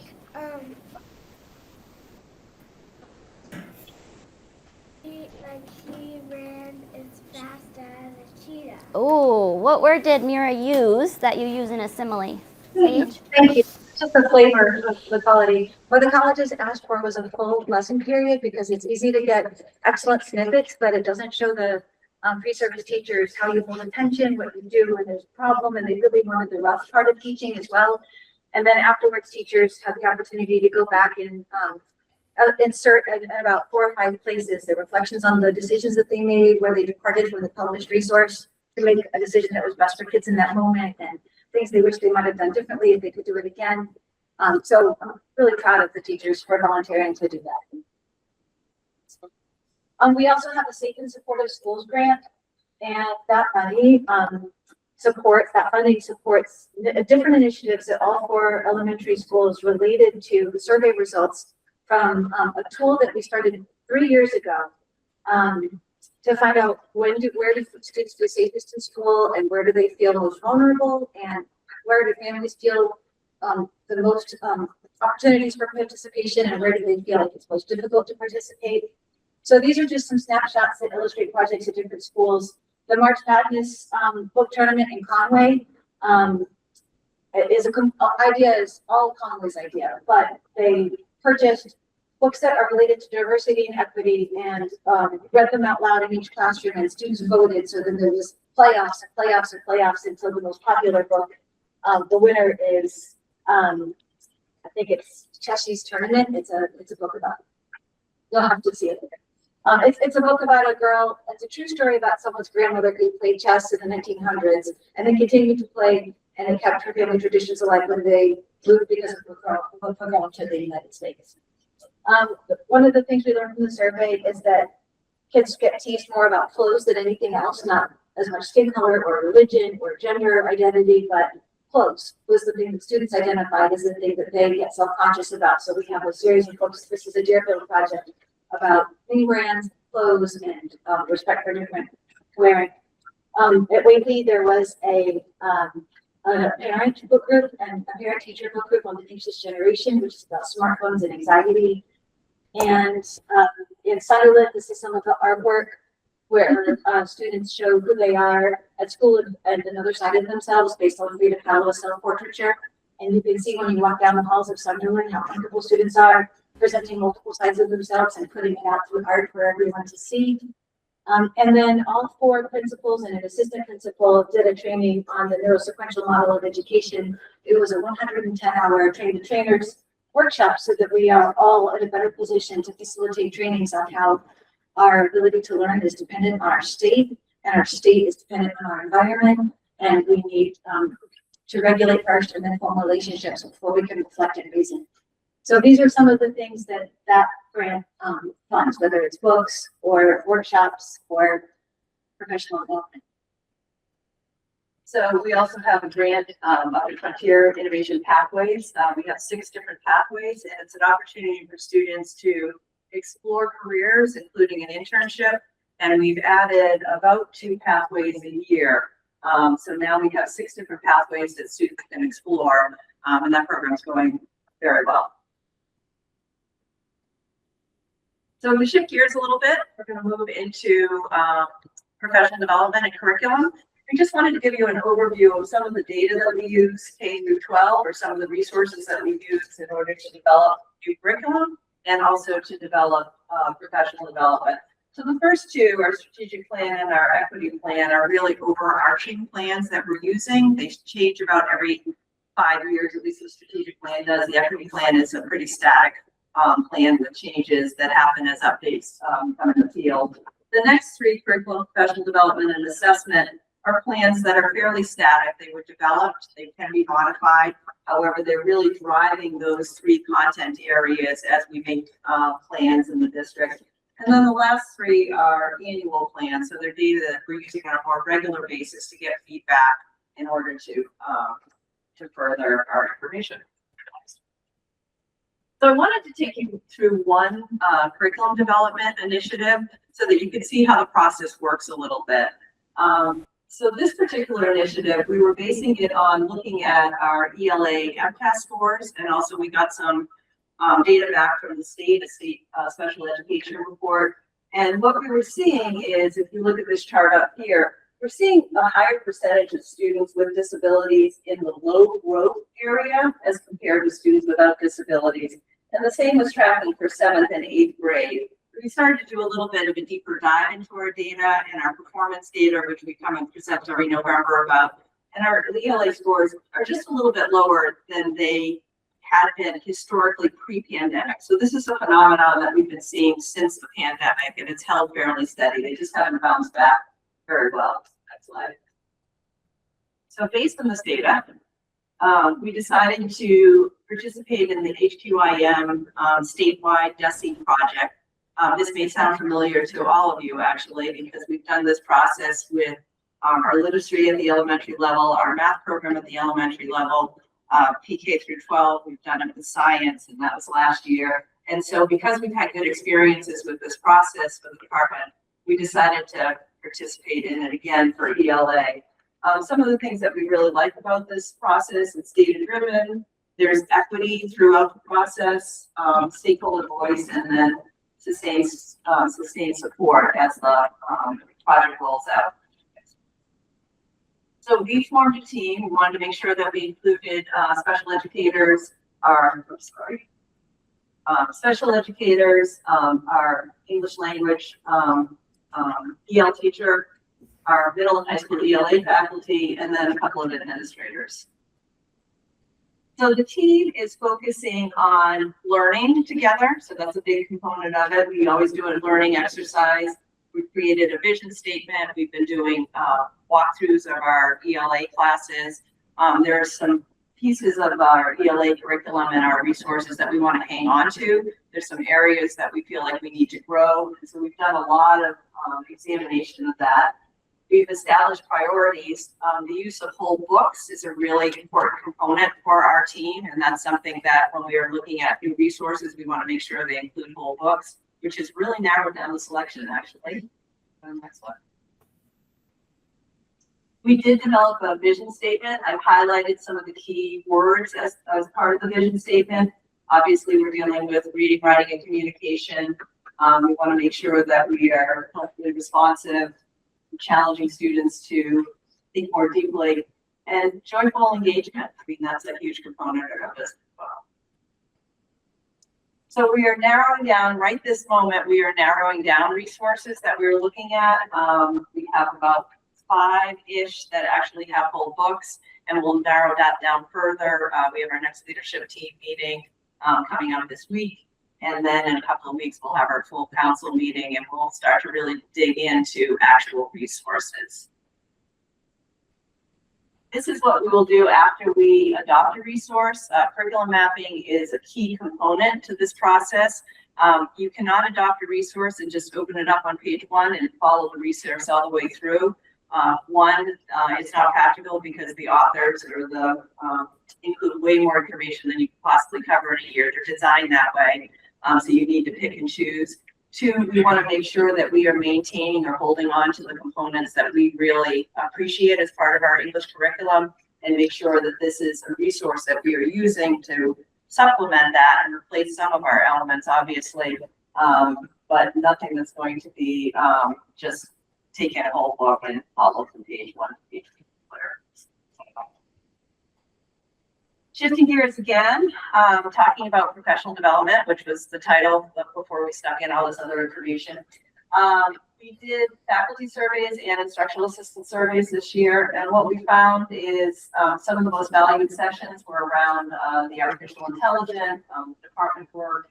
We did some specialized sessions around Teacher Talk, which is a sexual harassment awareness training program, and it's designed to make teachers or allow teachers to recognize the precursors of sexual harassment in their classrooms, in middle and high school classrooms that might lead to sexual harassment later on in life. We also this spring participated in a new PD opportunity. We did book groups. So we asked department chairs to recommend based on what their departments were talking about. So in other words, they went back to their departments and talked to them about what book choices might be valuable. And then once we had a number of books, and these are all the books that people did studies on, they became interdepartmental. So people weren't tied to the book that their department had chosen, and we had a lot of interdisciplinary conversations. And the Anxious Generation, which was read at some of the elementary schools, is also a book that's picked up here. And you can see there's a wide variety from content area, a lot of social emotional books were choices. So next year, based on the survey, based on what the needs of the school are, and also with an effort not to just jump around from PD to PD and try to maintain some of those continuity and lines. We're looking at the fall, some trauma-informed education around trauma-informed practices, de-escalation and behavior management training. We'll continue the theme of mental health and student resilience. In the winter, we'll continue to do our anti-bullying, anti-bias training and data analysis. The book groups went over very well, so we'll probably maintain that this spring. And then Laura will talk a little bit about some of our applied learning projects. Secondary level also is just in the process of participating in now. I think I'll stand on your side so that I can look about black and stuff. Sounds good. Thanks. Okay. So in the fall, I presented about the PD that was funded by the grant that we have with the Pioneer Valley Literacy Consortium. So in addition to providing these choices, which were either online courses or book studies or in-person workshops, other PD included a workshop choices, including Cultural Humility 101, the whole book approach from the Eric Hall Museum, which is looking at the whole book and the art within, and visual thinking strategies, which was at the Smith College Museum of Art, and his thinking routine. And some of the artwork that I've included isn't relevant to the topic, but I just wanted to highlight some of the art coming out of our district because it's a piece that I would like you to see. So next slide is now, because there was so much input in the fall, the plan all along was to provide an opportunity for for teachers to apply it on early release Fridays this spring. So we have some structure which teachers used to answer these questions. What district-led research will you be applying? What do you intend to accomplish in 4 early release Fridays, and how will this work benefit students? So through that structure, beautiful growth will happen. And some examples of the projects are, next slide. a book study facilitated by 2 reading specialists called Next Steps in Literacy Instruction, Connecting Assessments to Effective Interventions. So this will be reading and discussing and reflecting and practicing some interventions that may come out of specific data. Next slide. Thanks to the Visual Thinking Strategies workshop at Smith, and combining this with the EL Language Arts curriculum, which has a new edition this year. You're going to see multiple references to the 2025 edition. It's our 3rd year with the program, but for some, it's the 1st year with certain lessons. One group that includes a art teacher, a library teacher, a music teacher, and a classroom teacher are working on ways to integrate art with the study of art-based for social change. And that's an example of a mural that came out of a previous model. In preschool, just to give an example, some of the preschool teachers are applying the workshop with Chrissy D'Agostino's research on neurodiversity in learning classrooms. And they also, in preschool, had workshops with Tom Murphy, who's an OT, and Ellen Spooner, who is a PT. And so they will be reviewing schedules, practicing sounds and games. And this picture is an indoor building structure that Tom Murphy built. And he's going to be building buildings like this in preschool classrooms in our district starting next year, hopefully 1 a year, to provide opportunities for more OT and PT work without pulling kids out of the main classroom and providing more movement and fun. So this is a splash summary of what we're doing at the secondary level. There's probably double, maybe even triple this amount of projects, but just as some examples, some groups are working on school-wide initiatives such as the Denim Day and Sexual Assault Awareness Month that comes up every year in the fall. And then that's kind of building on what we were talking about with the PD that we had this year and raising awareness. Some of them are very specific content. There's a lot of work on differentiation or providing access to students at different levels. There's also it's interesting that there's an art group down at the elementary level, because at the secondary level, there's a group that's working on art integration with social studies and English to give students an opportunity to access the content in just unconventional ways, or at least at secondary level unconventional ways, because of the way our departments are structured. And then there's a number of groups. There's 2 or 3 different groups working on transition. So one group's working on transitions from grade 6 to 7. We also have a special education group that's working on transitions for students as they move grade level to grade level and then out into the workforce. So shifting from what we are doing now, let's look at next year. And I'll share some survey data. This is how staff are eager to learn next year. In our satisfaction survey, the coursework goes to the top as one of the best ways that they've been able to access professional development. But there was a saturation point reached and a desire to digest it and process it internally in community with one another. So far and away, school-based professional learning communities, or grade level professional learning communities, or even topic-centered PLCs rose to the top. Next slide.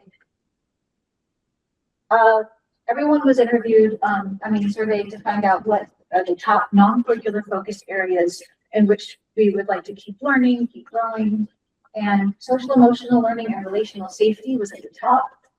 Second was supporting neurodiverse learners, and followed by multi-tier systems of support and UDL.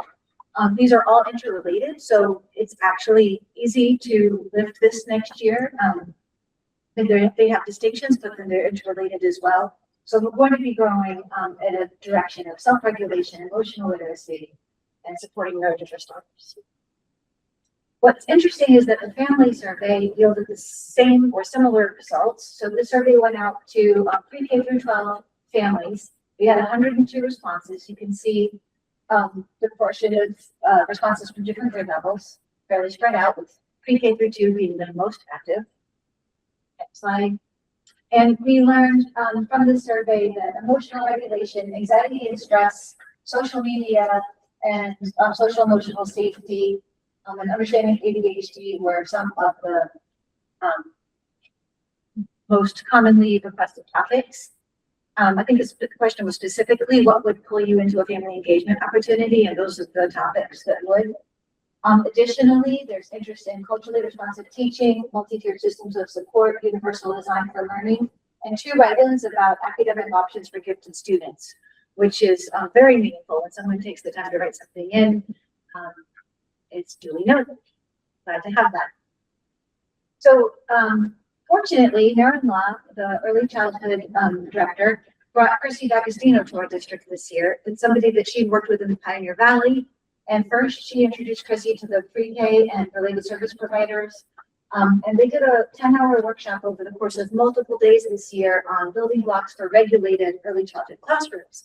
This also received extremely positive reviews from all participants. Therefore, we hosted a 5-hour training for instructional assistants in Union 38 over 2 days during parent-teacher conferences, so 2.5 hours each day with Chrissy D'Agostino. 2 principals went to a trainer workshop in something called a regulated classroom, and she happened to be the facilitator that they hired, and they thought she was amazing. And we now have her, in response to the parent survey, coming to do an in-person workshop at 5:30 on April 29th for anyone who wants to come in Whately. We're having childcare and pizza. And next year, she will be doing 10 hours in regulated classrooms based on neuroscience for all educators in the district. So we're happy to have that thorough connection, not multiple messages, and also such positive feedbacks. I'm happy about it. Also, in response to the family survey, we're hosting Alex Hirschberg. He has done a number of evaluations in our schools. He's done a series of trauma-informed practices at Sunderland.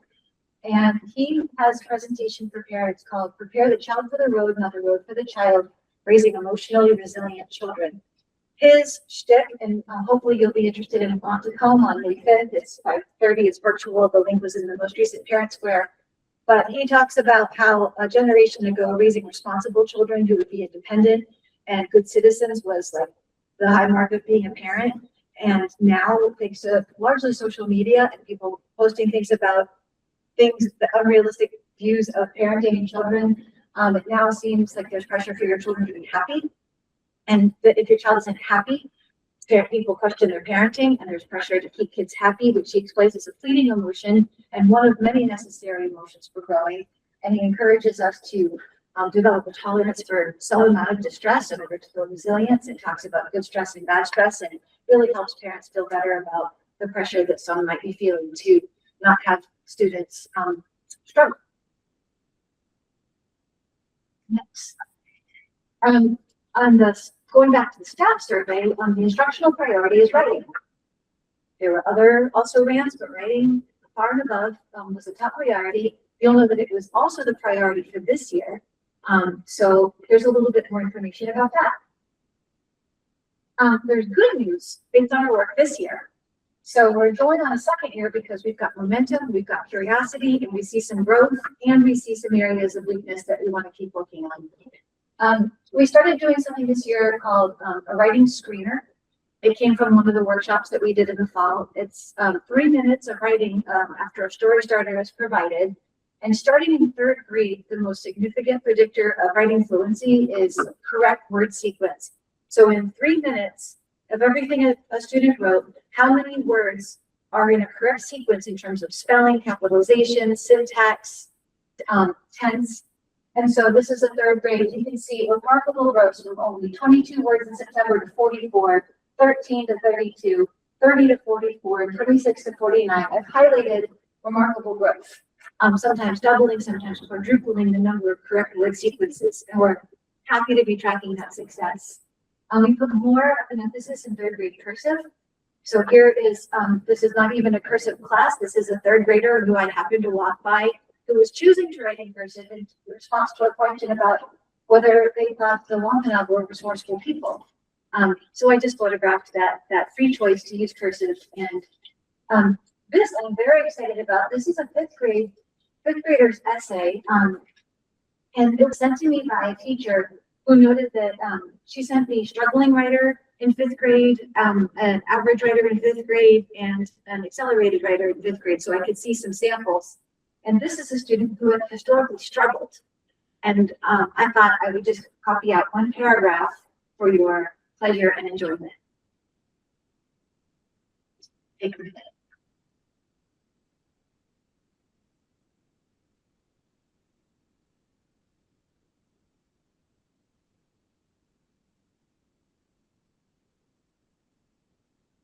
Rachel is smart, classy, and supportive. I thought that was a great closing sentence. If that's what they're working on, they certainly have an intro, some details, and an ending. And if that's a struggling fifth grader, that's great news. So next slide, more good news. I want to show you these writing screeners, partly for your enjoyment and partly to show you why we're going to continue working on writing. The story starter in the fall was, I want an airplane ticket to anywhere in the world. So and the only word I remember is Disney World. There was more to the story, but this is a first grader and it's largely a picture, and then Disney World is where they're going with their airplane ticket. Last week, a dog wandered into my school and, okay, the picture's smaller now. The dog was hurt and it needed help. He needed a robotic arm. So we're seeing more of an imagination and more story come out. And then finally in the spring, this was in March, a girl found a toy in the yard that was an Elsa ball. She had a ball of fire. The ball was cold. The girl was surprised. She was happy and the girl was surprised. And then there's still a picture, but it's much smaller. So it's a wonderful way to see growth over time. And then another first grader in the same group also had the same prompts in the next picture and just ended up her variety showing that other ways to notice growth are not just length, but using quotation marks and exclamation points. The girl found a toy in the yard that was an elf doll and it was a boy. It went to the store by itself. No, said the girl. Don't go to the store by yourself. Next slide. We got some anecdotal data gathered, incidental data gathered. So fourth grade and up, something I didn't expect to see is for that last prompt, instead of going to bed last night, I decided to ... The number of students who are sneaking onto their tablets and iPhones. I thought that they were going to be making popcorn and watching movies and sneaking into their siblings' room, but no.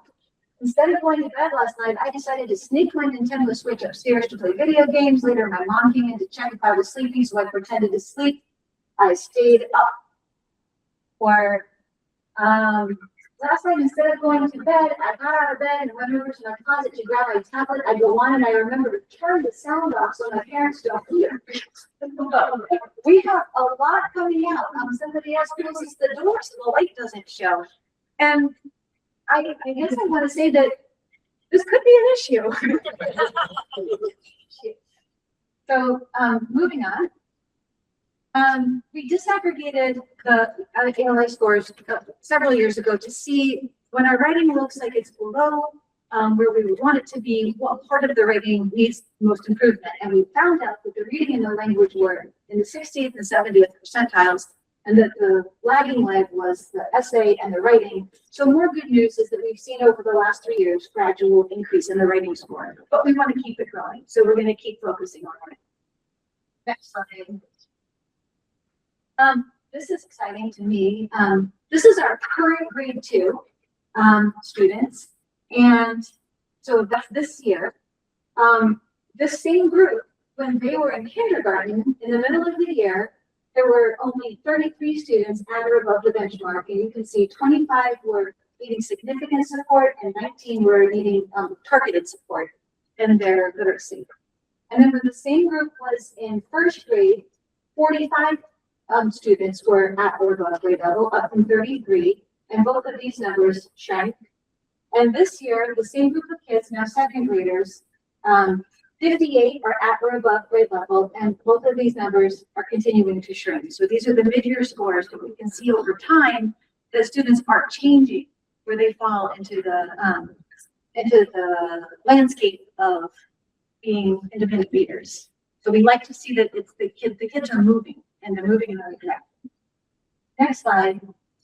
One of the data points that we regularly watch, especially with literacy, is the income gap. It's one of our largest gaps in literacy. So this is all of our students, K through 6, separated into the non-low income destination and designated as low income.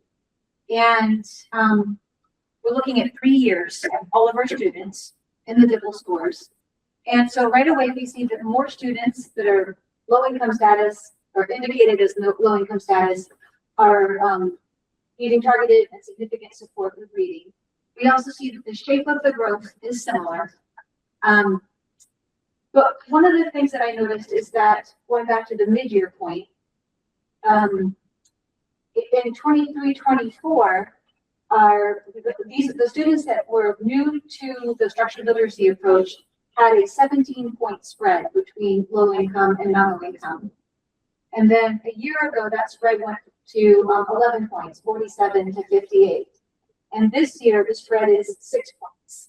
So we can see that the spread is shrinking, even though the trends are still concerning. But we see growth in a good direction for gap. This makes us refer back to something that we often wonder, which is what's the correlation between school attendance and making progress. So this is our K through 6 low income and non-low income chronic absence rate. So non-low income, the chronic absenteeism is 10% or more of the days, it's 8.1%, and low income is 18.4%.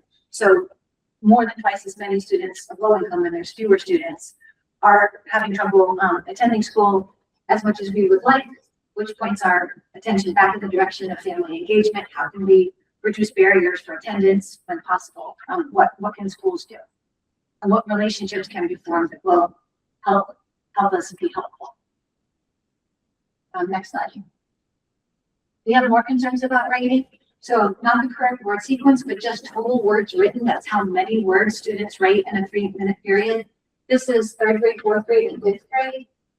Ideally, students would be writing, well, this is the 50% mark is 32, 36, and 51. But only these students highlighted in green, we're getting out the amount of words that one would expect to be average. So we had most students were writing fewer than the 50% mark of words in 3 minutes. What we know from our research and from this data is that fluency, handwriting, and spelling go hand in hand. And if we want kids to be able to write more fluently, we need to work on handwriting and spelling, because those are 2 things that holds kids back from being able to write fluently. So on the next slide, you can see that we have a handwriting committee that's been meeting all year. And that committee is coming out with recommendations about posture and paper, how to give immediate feedback, even when you have 20 kids in a room. We're looking at instead of going to bed last night, this student doesn't have an iPad, and she read some of her book. It was Wings of Fire. And we can see the difference between handwriting here and handwriting there. So we might be changing the kind of paper we recommend for the other grade. Now, on each side, when we get to spelling, it's 3rd grade and up. There have been lots of questions about how can we help after the foundational skills are over. And we believe that the best direction to go in after lots of research is morphology. So for example, I don't know if you know this, but words that have a WR in the beginning, usually, but for their sound, usually refer to something being twisted. So when a student is trying to figure out when do you do a WR and when do you do an R, well, a wreck, the cars get twisted, or a wrist twists, or when you wring out a washcloth, or when you wrestle, or when you wriggle, or when you writhe, those words have a WR. And then the kind of ring that doesn't twist, even though I guess you could twist it on your finger, but that would just be an R. And red is not a twist word, so it's just an R. Read is just, it's not a twist, it's just an R. And having stories and historical information can be helpful. Same with, students struggle to remember that there's a silent G in the word sign, and sometimes the G comes at the end or before the I.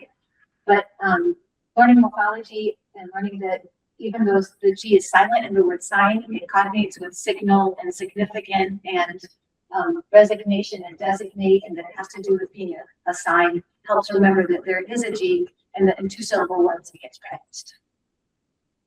Next slide.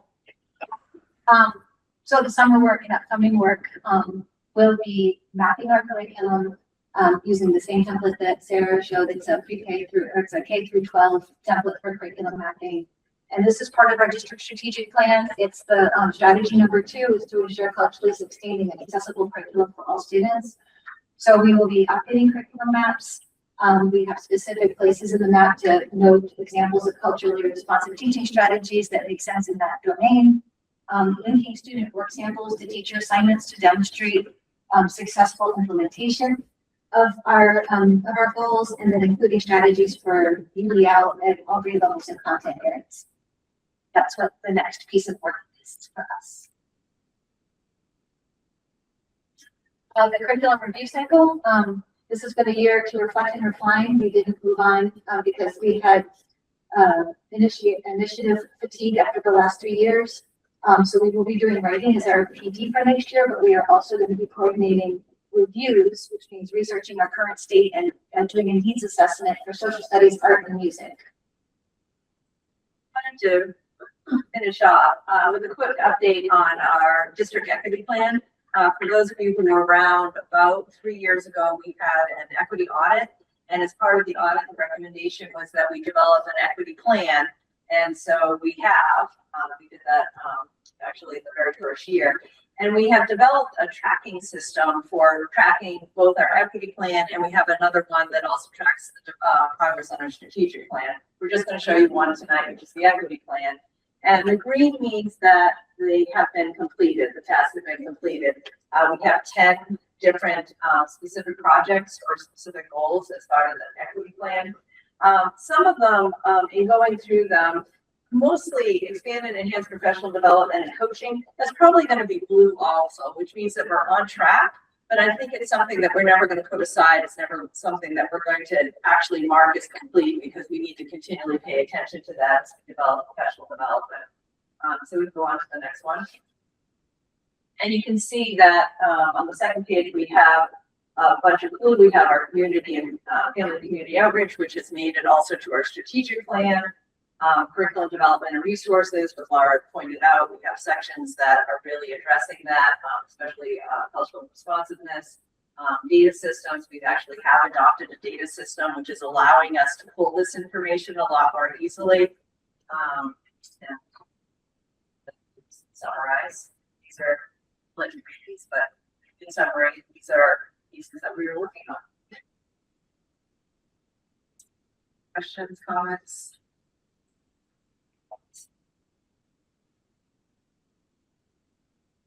Thank you for the presentation and for all of the year-round work you're putting in. I'm really interested in the district's equity plan tracker. Is that already available on our anti-racism and equity website to the public? We haven't actually published it. It's an internal document that we've been using. That's we haven't talked about it yet, and the strategic plan either. Yeah. We could also do the strategic For plan. transparency and accountability, I'd be interested in making it public in some forum. Yeah, good idea. Artificial intelligence in AI in as part of a both policy for managing plagiarism and all that sort of punitive stuff, but more so in preparation for these advanced tools that the students need to comprehend and manage.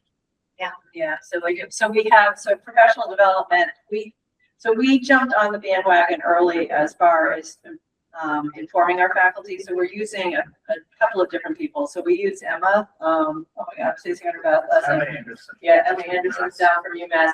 So she's come. This is the third year that she actually came and did some professional development for our faculty. She's got a nice middle of the road approach. She teaches us about the latest that's going on with artificial intelligence, where the research is, what's happening. She also has an educational eye on it, an approach to it, and talks about what you can be in and what you can't be in. How can you change assignments so that they're a little more AI proof? How you can, so she really talks us through some of the philosophical pieces of that. We do have in our handbook, where I think we're under development, or maybe it's finished, the AI policy. Which gets more and more complicated every time you turn around, because AI is changing so rapidly. So we are constantly looking at it. Darius and I actually went to a workshop, a full day PD on AI last summer. And I'm always keeping my eye out for people we can bring in to present. There was another person there from UMass that I would really like to have come in and talk. She talks through all these issues that we're grappling with right now. Yeah. So definitely on our radar. I was excited to see the stuff about handwriting in elementary school because I was delighted and surprised this year when my 10th grader was back to handwriting a huge number of assignments in one of her classes this year. It was a very AI-proof approach, and but her handwriting is terrible. Yeah. And I was grateful also to her teacher for saying, this is not the handwriting of a 10th grader. But I think it's so important to be, it is much more AI proof to have handwriting. And I think it's going to be one of the ways that kids are measured on what they're learning. And so I think it's important to see that. Thanks. Question, just a comment. Thank you, Sarah, for making this institution the focus of your career. Best wishes in the future. Sorry to see you retire, and hope you stick a foot in the door. It's been an honor to Benefit serve of your this- accrued yeah. years of wisdom and virtue. Thank you. It's been an honor to serve this district. I mean, there's a reason why I stayed for 30 years. That it's a really special place to work. It's special.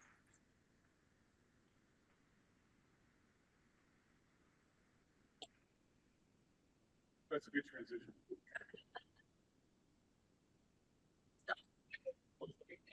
So Sarah, thank you for transitioning there, Phil. I've had the privilege of work with Sarah for 19 years. And I can say without hesitation, she's been the rudder of our ship. In calm waters, at rough seas, she's always keeping us pointing in the right direction.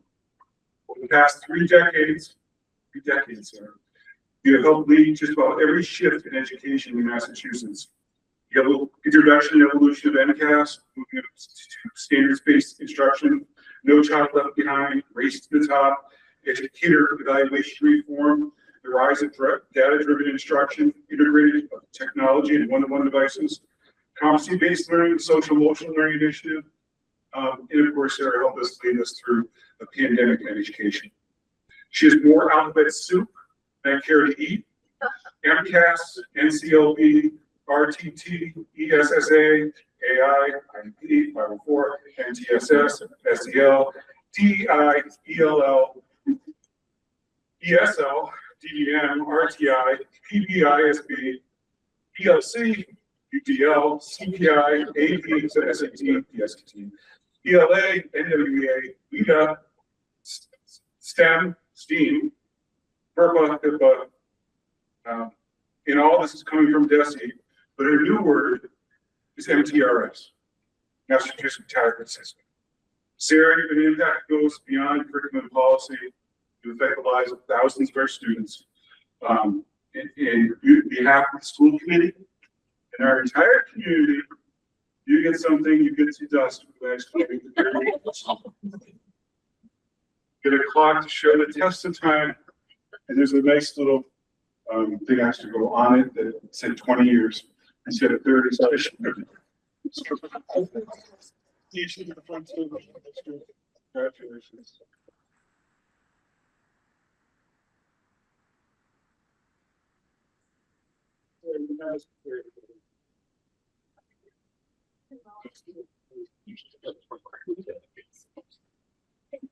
Thank you all. Thank you so much. It's a lot. I appreciate it.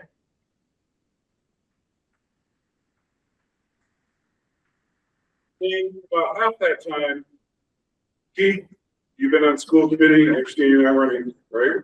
All right, you can change your mind, I'll just rip this up.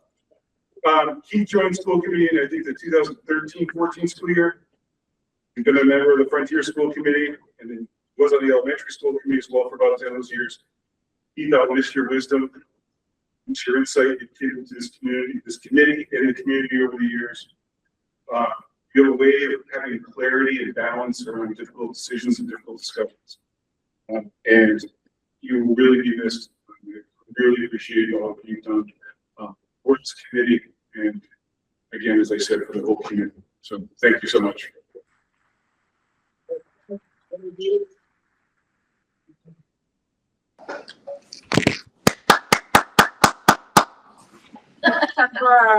Someone had to do it.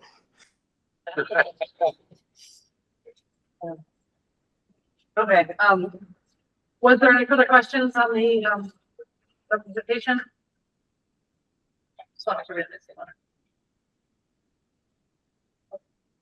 So We've made it through the agenda for the elementary school piece. Frontier has one item to vote on.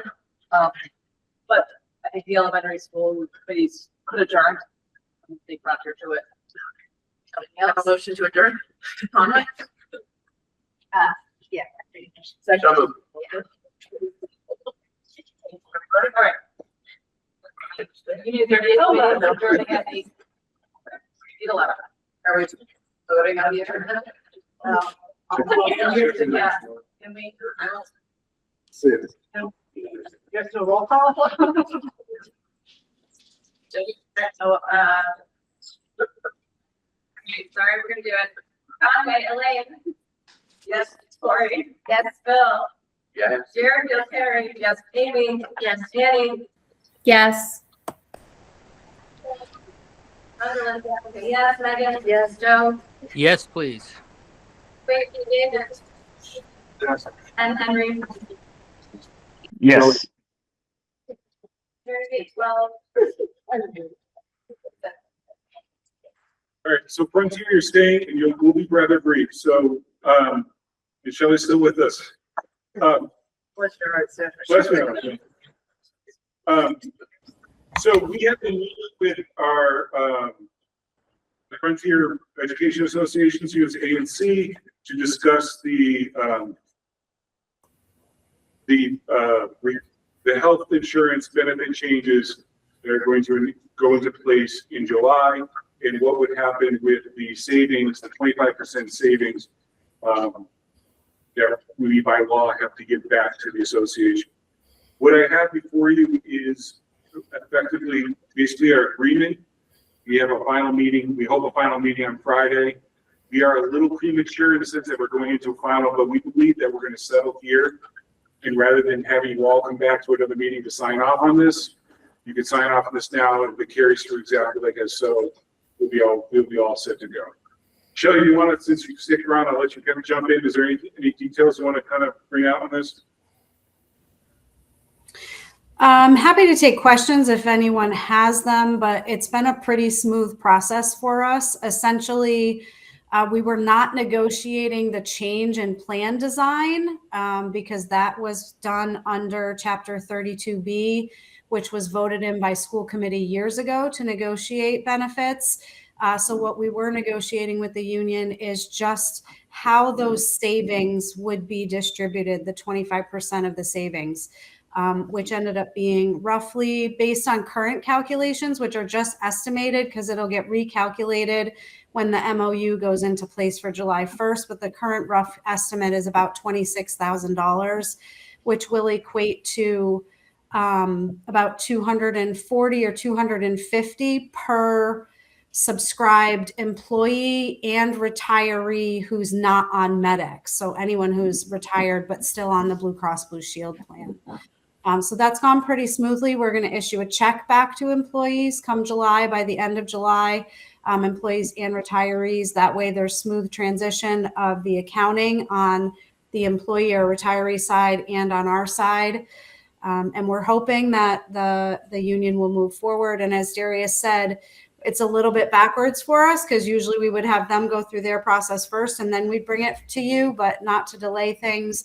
We'd love your okay today. And then what we will do, we have the next meeting with the union on Friday, and then we'll proceed from there in the hopes that once they've come to an agreement within their membership, we would have Missy sign electronically, but you all would vote to accept the MOU as presented tonight.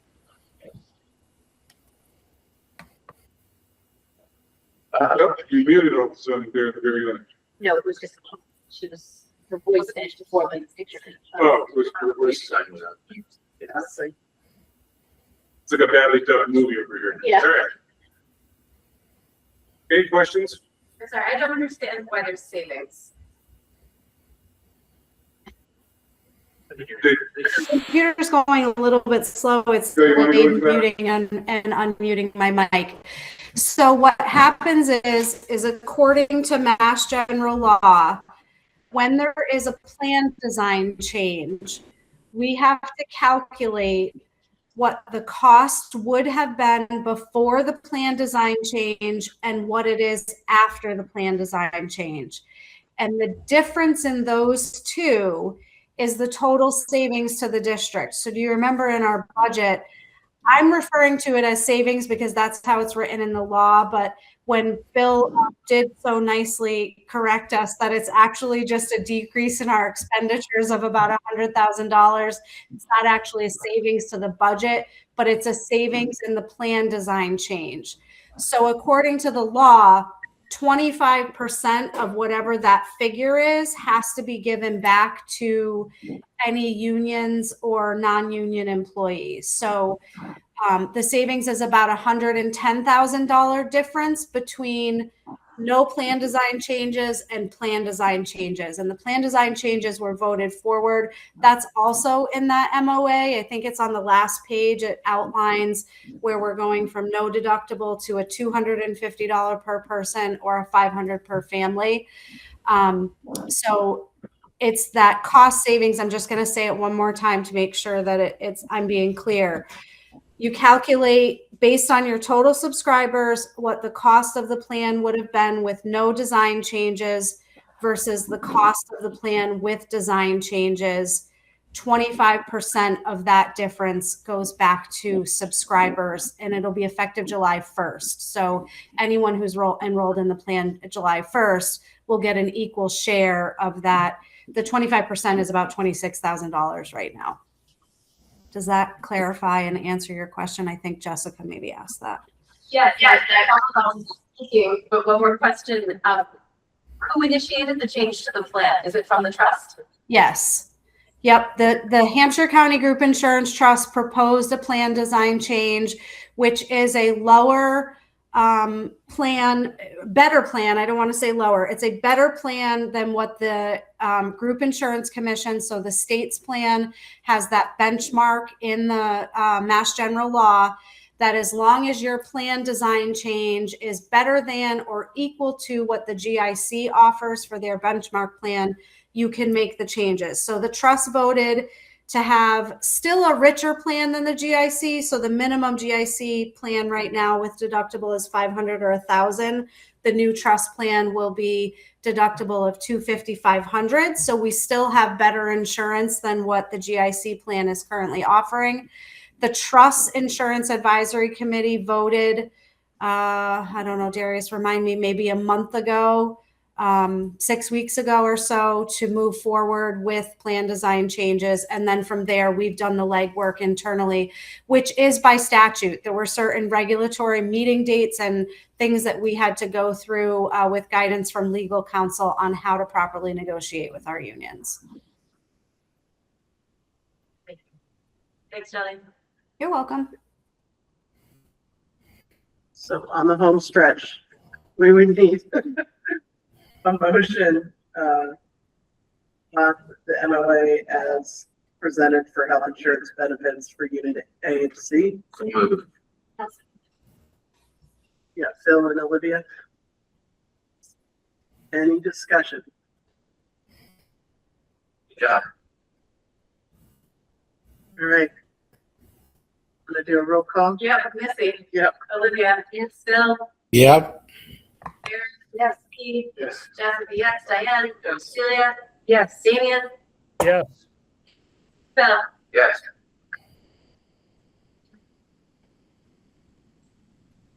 Now, can anybody make a motion to be the last ones to leave? I make a motion to adjourn. Thank you. Would you like to Second. All right, go for it, Jess. Sorry. All right. Sorry. Missy. Yes. Olivia. Yes. Phil. Yep. Carrie. Yes. Keith. Yes. Jessica. Yes. Diane. Yes. Celia. Yes. Damian. Yes. And Phil. Yes. Thank you, everyone. Thank you. Thank you.